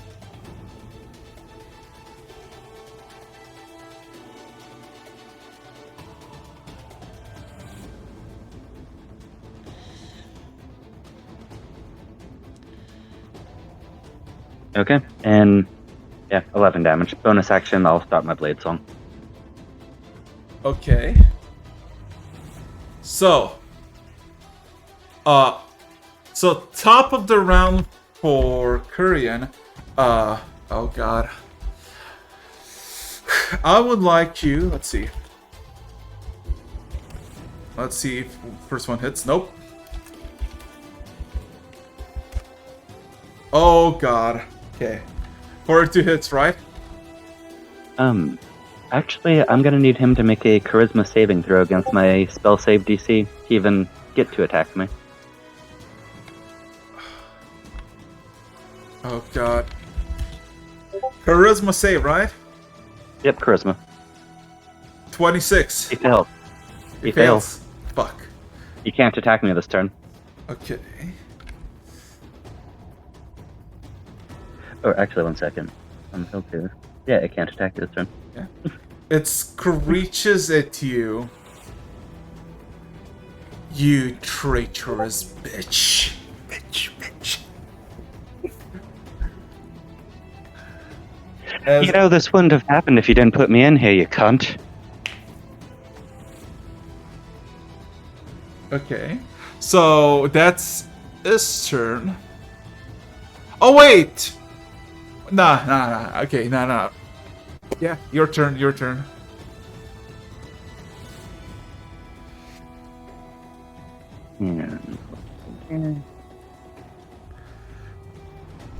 So my turn, I will...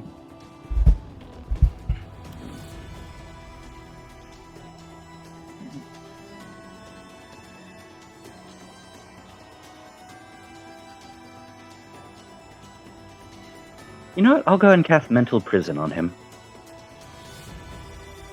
Well, does it need to succeed? He needs to beat a 32. Trick And, question, legendary resistance. Okay. Fucking bonus action, spiritual weapon. Okay.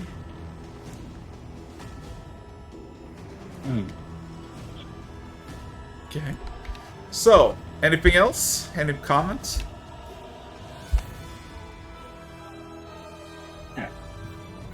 You know, honestly, Kurian, you looked a lot better when you were just a pathetic mage who had to poison your way to the top.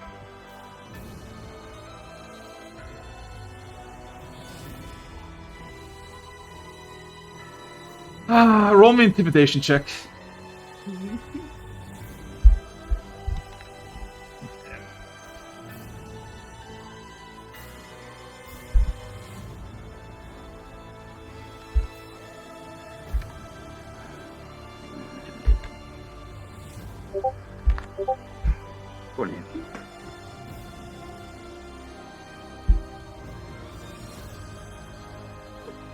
Okay. It recoils and hisses at you. I would like you to roll me a dexterity saving throw.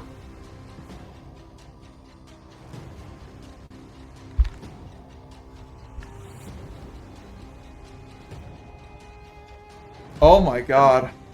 All of a sudden you see, as it recoils to screech out, all of the jagged bones all of a sudden almost like reshape themselves into an arc, and Emil just spit them out.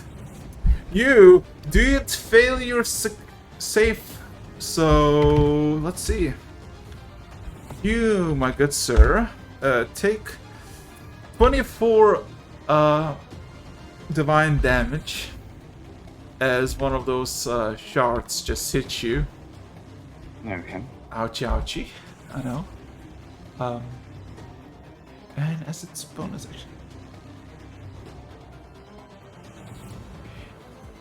As Kieran retorts, "You fool! You do not know what you possess, what any of us possess. We can be the rulers of everything. How would you forsake this power?"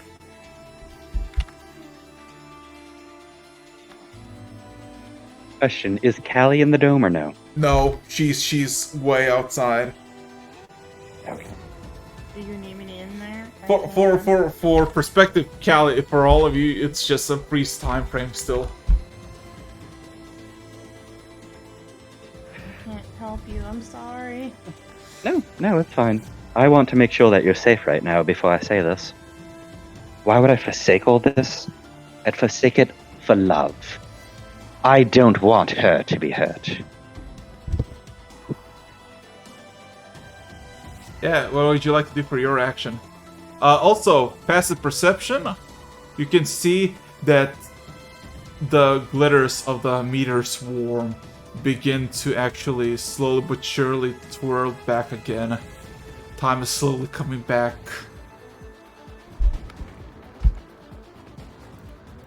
Alright. You know, just for shits and giggles and to burn through his legendary actions, Otto's irresistible dance. How about you dance for me? Legendary resistant. I mean, honestly, there's no save to it, but... yeah. Yeah. You Also like that. You see the creature is writhing and seething in the actual like scorched earth, but interesting enough, he seems not be able to exit it out for some reason.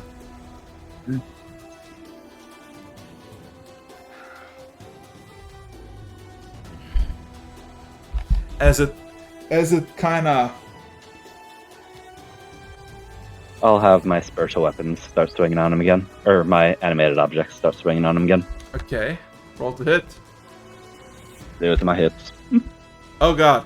1, 2, 3, 4, hit.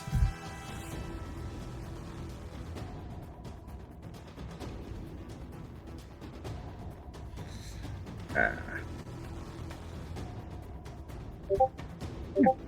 18 more damage. Just poking at him.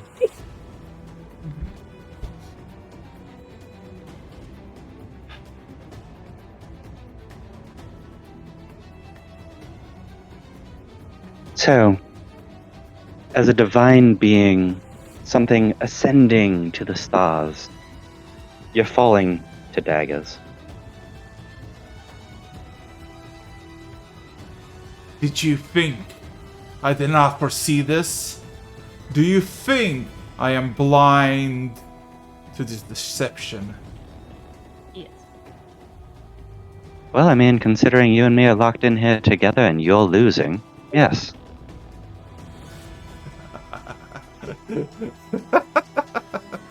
No, I am not losing. I brought everyone at the right place.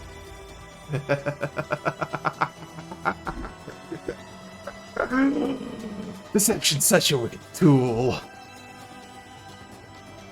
Yes, you will kill this pitiful form, but I'll gladly sacrifice myself. So will, as it kind of twirls around, all these other volunteers.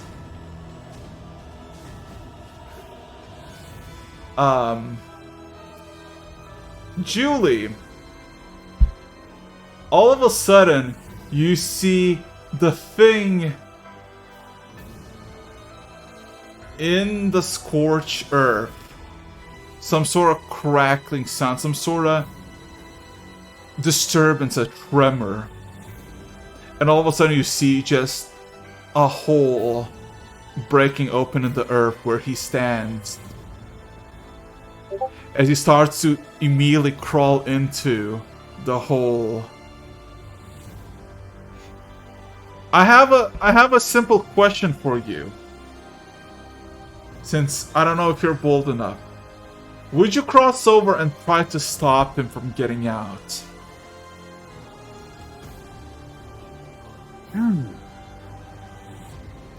I only have reactions, right? Yes, but I'm asking you because he kind of gave you this vague bullshit statement and immediately a tremble and digs down. He wanted me in that circle. I am not going in that circle. Okay. So...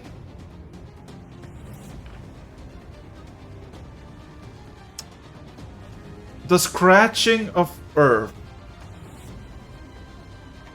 subsides, and all of a sudden, the empty hole is filled with this blackish puddle that is about 12 feet wide.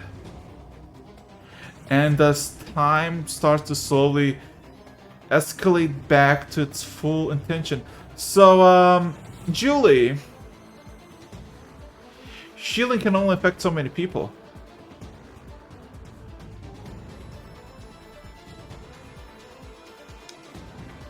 I'm shielding myself.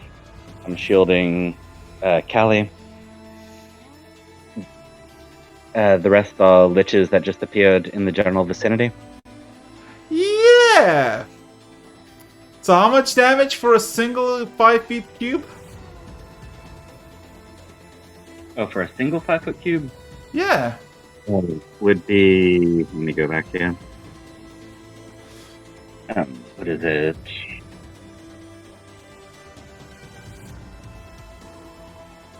Would be 240. How many? 240. Okay.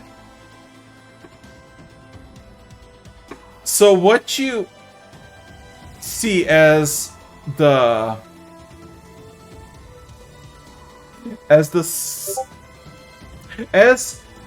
time moves forwards again, so slightly, all you can see is the meteor swarm that you let upon on the ground hits everyone in the vicinity that you have not shielded, and there's over 100 people in here.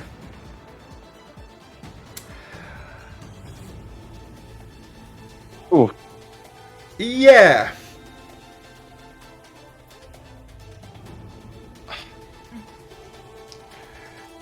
Do I see any faces that I recognize among the liches? Is Duckluck there? No, you don't recognize. There's a handful of liches, but mostly are humans, elves, living creatures, and Is Lazarus in there? no. So what happened, Julie? Can I reaction? Oh no, okay. Yes, you cannot. What happened is the dome extinguishes moments after, as most of the people summoned here get crushed by your own meteor swarm. Oh. And now the blood. Okay. I need to actually stop this.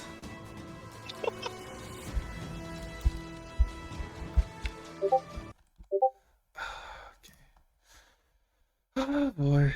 So, as the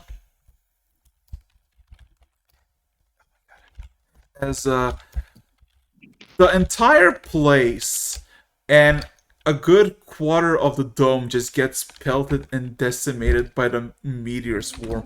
The dome does not get affected, but the surrounding area, except for Callie, just gets destroyed.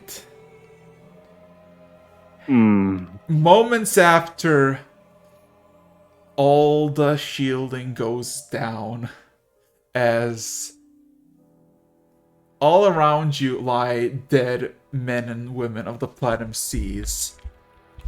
Their blood starting to boil.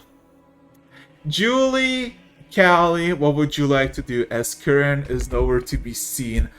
The black puddle is still there in the circle if you want to cross into the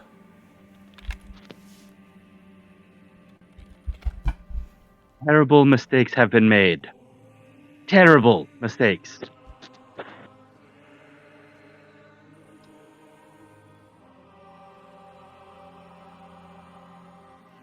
I immediately take off the cloak and look for Julie. Yeah, you see Julie, only one standing as all the barriers shut down because everybody around the chamber just dies because of Julie's meteor swarm.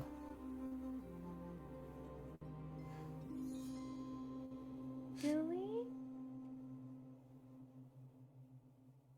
I'm just standing there staring. You can see the blood is boiling on the ground of the deceased, and it's moving towards the center of the chamber, of the scorch pattern, towards where Kurian went. What are you gonna do, Julie? Callie?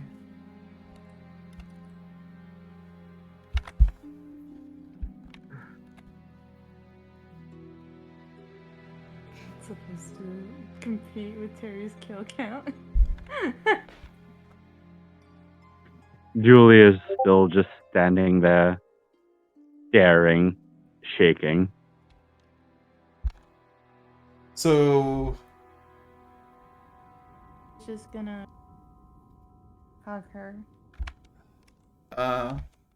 so the blood, if you're just gonna do your own thing, the blood slowly seeps into the scorched soil, into the black puddle, and all of a sudden the pool of starry ichor starts to replace its white starry things with red. And all of a sudden you hear this very spine-chilling crack from the prison, as if a splinter breaking of glass.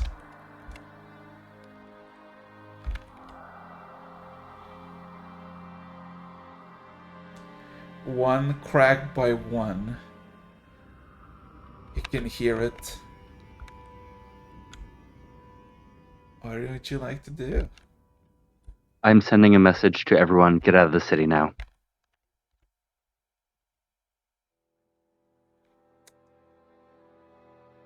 Wait, like to us? Yes. Immediate response. What happened? Kind of looks up, Don't ask thinking something's questions, just gonna come go. crushing on the city. I've made a terrible mistake, is what has happened. Details, details. He says as he kind of starts looking around. Get out. Get out now. Look, buddy. He looks at him. I have a wish spell on me. If there's something we can reverse, now's the time to use it.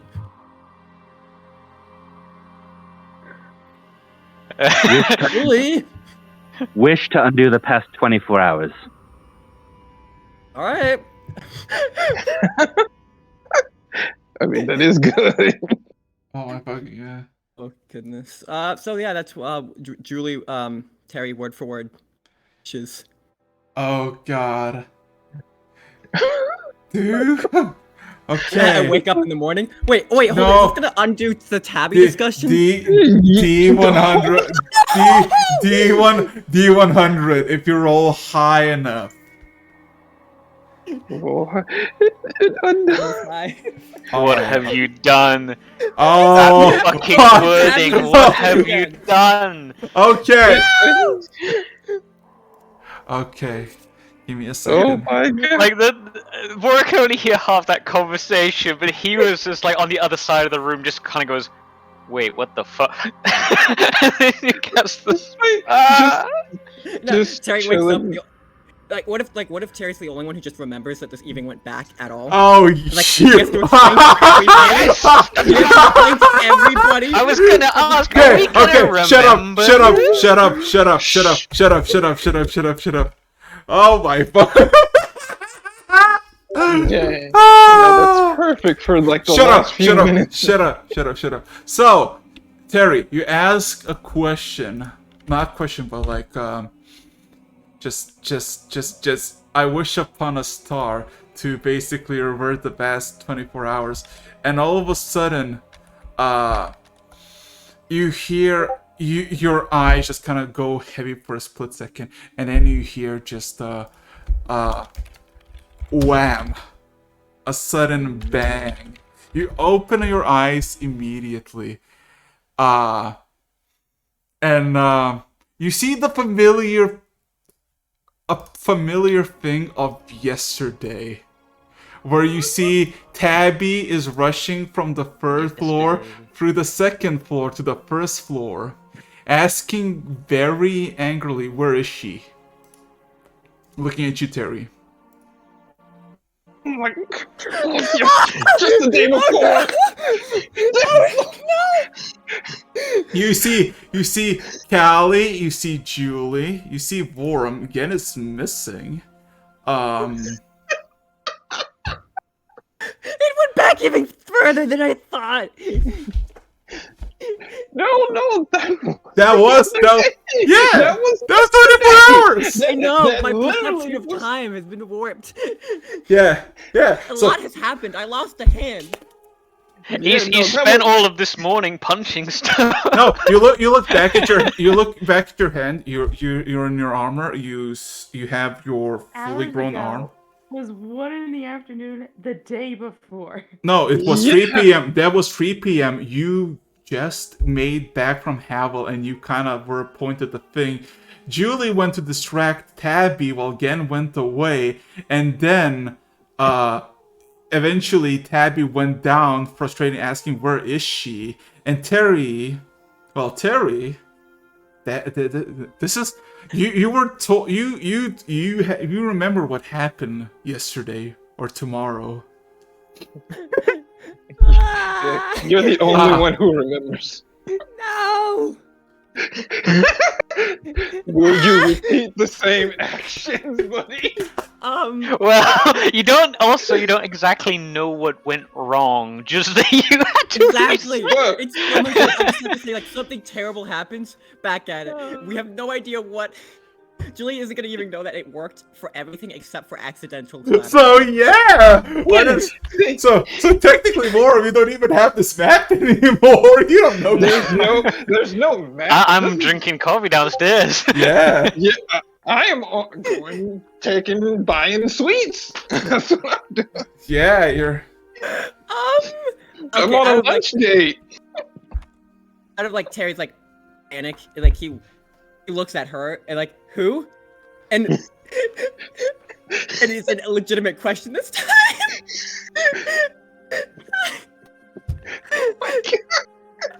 Tabby looks at you. Where is the elf? Where's Hannah? And he starts recalling what happened. She's like, I don't know, but I can. And he says it a bit more stable than that, but it's like his mind is turning full speed. Trying to figure it out, so he's more of asking a question. Like, I don't know. Do I? Actually, wait, no, he says, wait, no, actually, I do know where he's going. Because he actually... Oh my god, this is great. Knowing everything that's going to happen, do you let it happen? Wait, does this mean I'm also going to... Wait. Does this mean we're going to Yeah, prevent the Six Souls encounter? Wait, what are we... So much potential for so many things to go absolutely horrible. Do you repeat and have the night with me?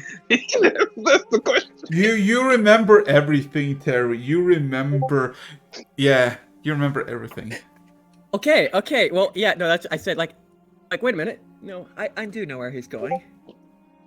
And I start walking, and I'm kind of like you, I wave my hand. But it's kind of less because I don't want to say something, more because my brain is... There's too much going on in my own head, so I'm kind of like, just walk where they were going. Yeah. And he slowly starts to figure Are it you, out. are you gonna actually like get accompanied by Tab again, or are you just gonna go on your own? Yeah, we're gonna... He needs time to process this, so he's taking this walk as a moment to kind of... Yeah. Yeah, you're kind of walking. You immediately know where he is, so you're just kind of walking there, and you know Tabby's like looking around, like like actually looking for it. So I'm wearing a helmet. Yeah. Takes you only a handful of minutes, and you actually you know where he is, but you know that you did something else. So Tara, are you gonna influence it somewhere? No, I'm gonna play it. It's just Because well, she's overprotective of her friend. You find it endearing, and she's just very paranoid. So I'm going to. All right. I'm going to be a bit selfish here You're gonna follow the same because I narrative. have a chance to not completely mess up Tabby. So Don't speedrun the That- relationship then. so what I'm going to repeat all, like, okay, you can assume that we repeated all the steps up until the dueling arena. Sure. Sure. Also- You tell her what has happened, because at the moment Julie and Callie on their own thing. Warren is exploring the city and acquiring the map. Terry, you basically, I guess, had a confrontation with Tabby about, that she's gonna be fine. You saw Gan walking away, where you all exchange looks. And We then, gotta go back and rewatch the the stream archives. What the fuck did we do? I know what you did. I'm retelling because technically, Yeah. since Terry did not influence any of your decisions, all the roles are still the same. You don't need to do anything because just be quiet. So this is Terry's story now. This is went from Julie's one-on-one.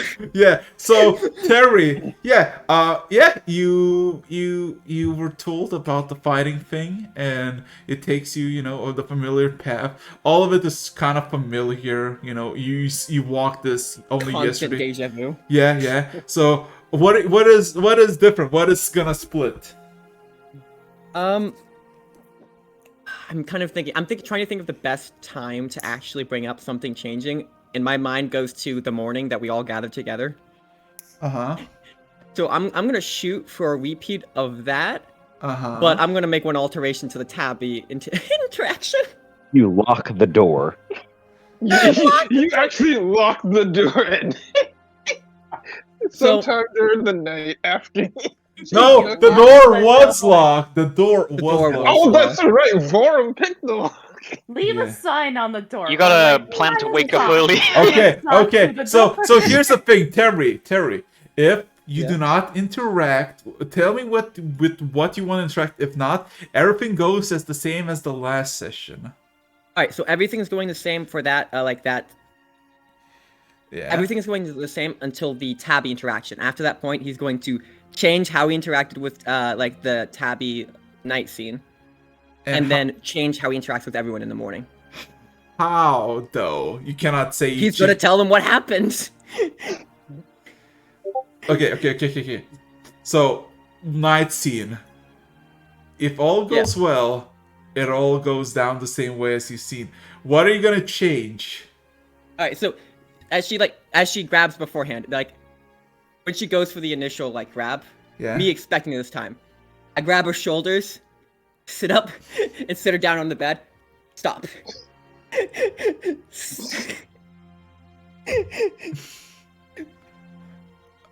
She looks a bit confused, also kinda almost perplexed that you just caught her almost immediately. She wants to say something, but she is blushing because she's also naked, and she doesn't know what to say to you.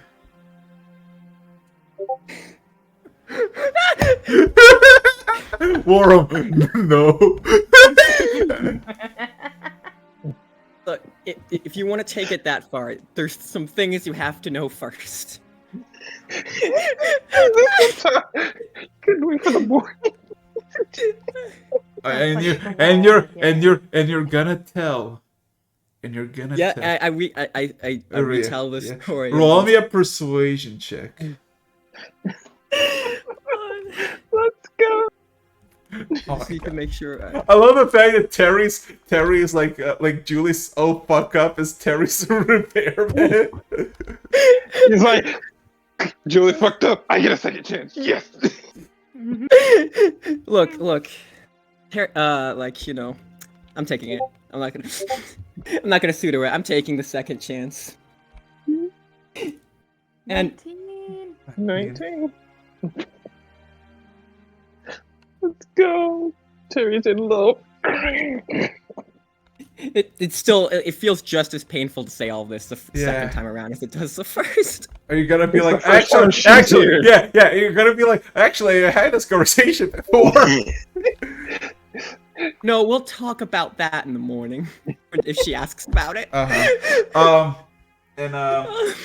She kind of looks at you, and you Ken, kind of the reference. okay. It takes like a good minute, and the whole tension just kind of drops as she's kind of cuddled in the blanket. Just kind of looks at you as you kind of go full schizo. He kind of just sits down on the ground like, any questions? He kind of sits somewhat defeated. Yeah.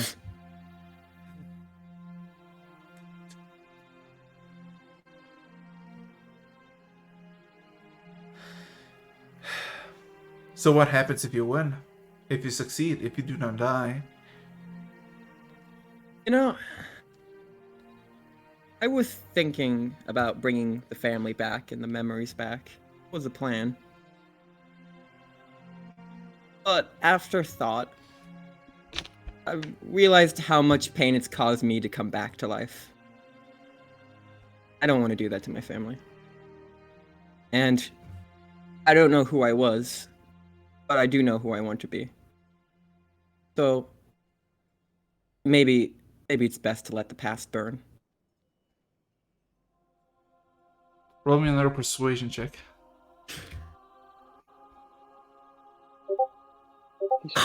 Oh, Yo. oh, never mind. Yeah, 20, that's Go ahead. He's like, I got it this time. I've had time to think about it. Yeah. He has had time to think about it. He did think a lot while punching the ball. So she kind of looks at you and kind of just there's a bit of pity towards you. She kind of takes a deep sigh and then kind of nods. I was slightly debriefed. I don't know full extension of what you're doing, but apparently if you fail, the world fails after.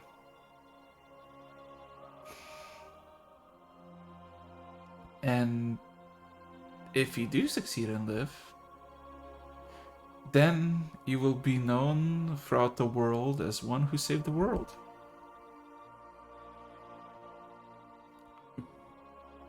I think I can try. See how it goes. Right. Yeah. Teri now just looks incredibly awkward. He does not like talking about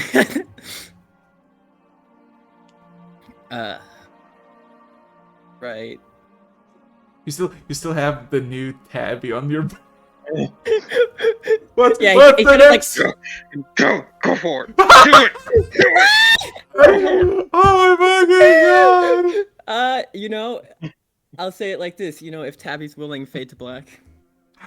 Also, are you gonna do anything to counter more? Put a do not disturb sign on the door. You do. You're a sorcerer. God. This is true. This is. Change the stock from the door. Wait, do you have arcane lock? Arcane lock. So what I'm gonna do, you know, Put the rubber band on the door. You know what that means. You know, actually, I don't have any writing utensils. I have no ability to set up Allie a sign or does. anything. You can message her with a sentence and like, hey, can Or you you write can on the door? just Wait, no, I message- know what to do. No, I sending spell again and say cover for me. I'm just like, what? Oh, gotcha. I don't even ask. Okay. And I don't even ask questions. Just, gotcha. Okay. Yep. Yep, that's then the morning, and this is where we bring everyone else to No. Morning changes. like after that. Morning changes. All right. Yeah. So, for everybody else, the thing goes the same. But Worm, as you become more paranoid about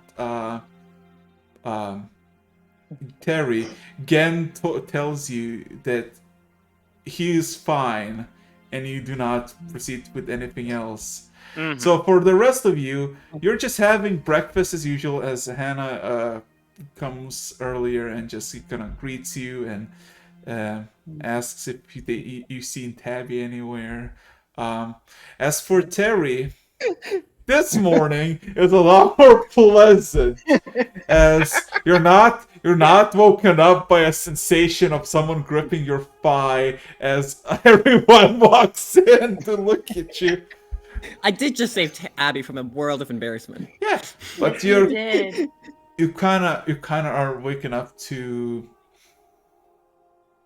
almost like a pushing sensation, like a soft push to your shoulder, and soft whispers of telling you to wake up. Yeah, this is much more pleasant. I'm gonna be honest. Oh, way more pleasant. Yeah. Much more pleasant than a death grip in the thigh.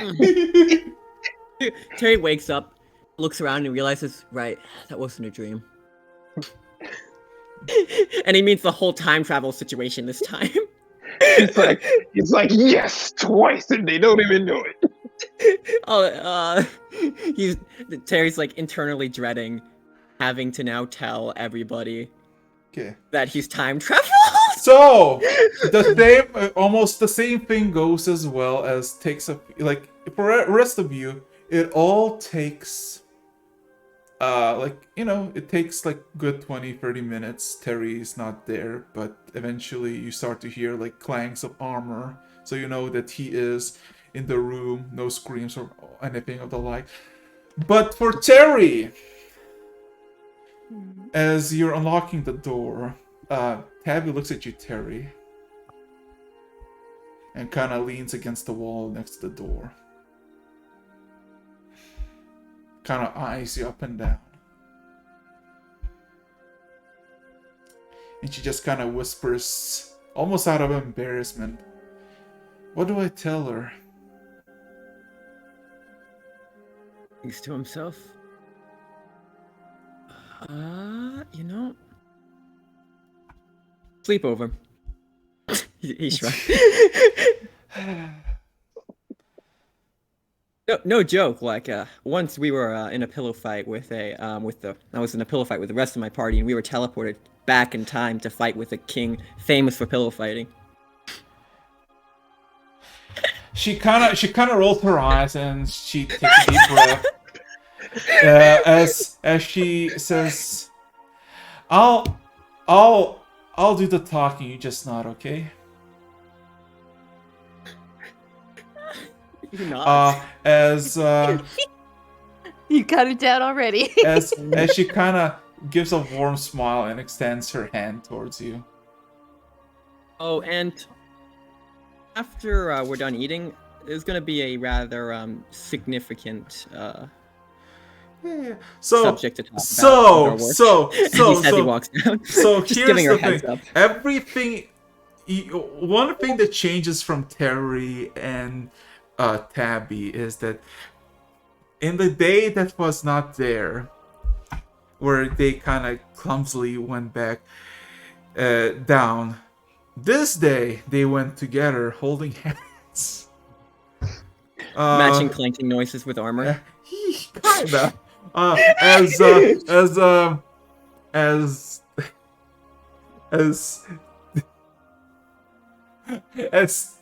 God damn it, as Hannah looks at like confused, still muffin in hand, and asks what she's been doing, and almost proudly Tabby just kind of looks at you and says, "We've been busy perfecting a bit of martial prowess."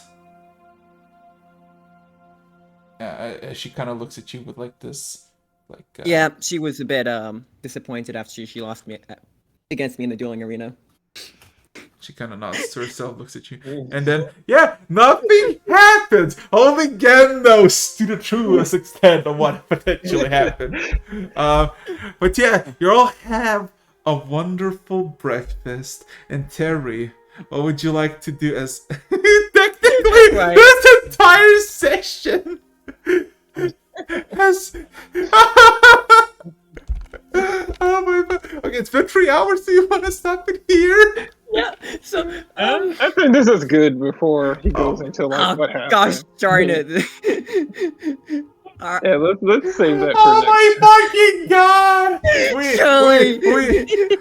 We You're my made agent of chaos. You've done it again. we made As the it. episode We, moves Love back, it, Julie. we made the last 2 sessions almost non-can. We made the previous session non-can. The It's not best. canon. It didn't happen. It didn't. Let's go. You have to go and rename it. The session that didn't happen. Oh, it did happen because Teri remembers it all. I mean, he remembers. He's the only one that does. Yeah, Julie has done it again, dooming the world to the fate. It's Love all you, undone, Julie. and not even Julie knows that she caused the death of hundreds of platinum CP. She might have accidentally doomed the world, but that's just a theory, a game theory. as this I'll say- fades black, Julie will just clap him on the shoulder. So I take it you won the duel. Oh my god. The only thing is you'll just get a smirk from Gan and a wink. Terry gives him a look of just like completely changed tone. We ended there. Oh my god. So with that, I'm gonna call. So anything you want to say before I'm shutting the stream down? Oh my fucking I've had an god. automatic of time Does it- I mean- my adventures. Does this count as Terry getting laid twice? Because technically it didn't happen, but it Let's did. just, He let's remembered. just say, Technically twice in the same day. Okay, I think, technically, theoretically, he knows all the experience. Like he Groundhog Day. Let's go. Yeah, you know he was Terry better should level this up time before because he he has more knows. experience. Yeah. Anyway, and it's done. Yeet, everybody. Yeet.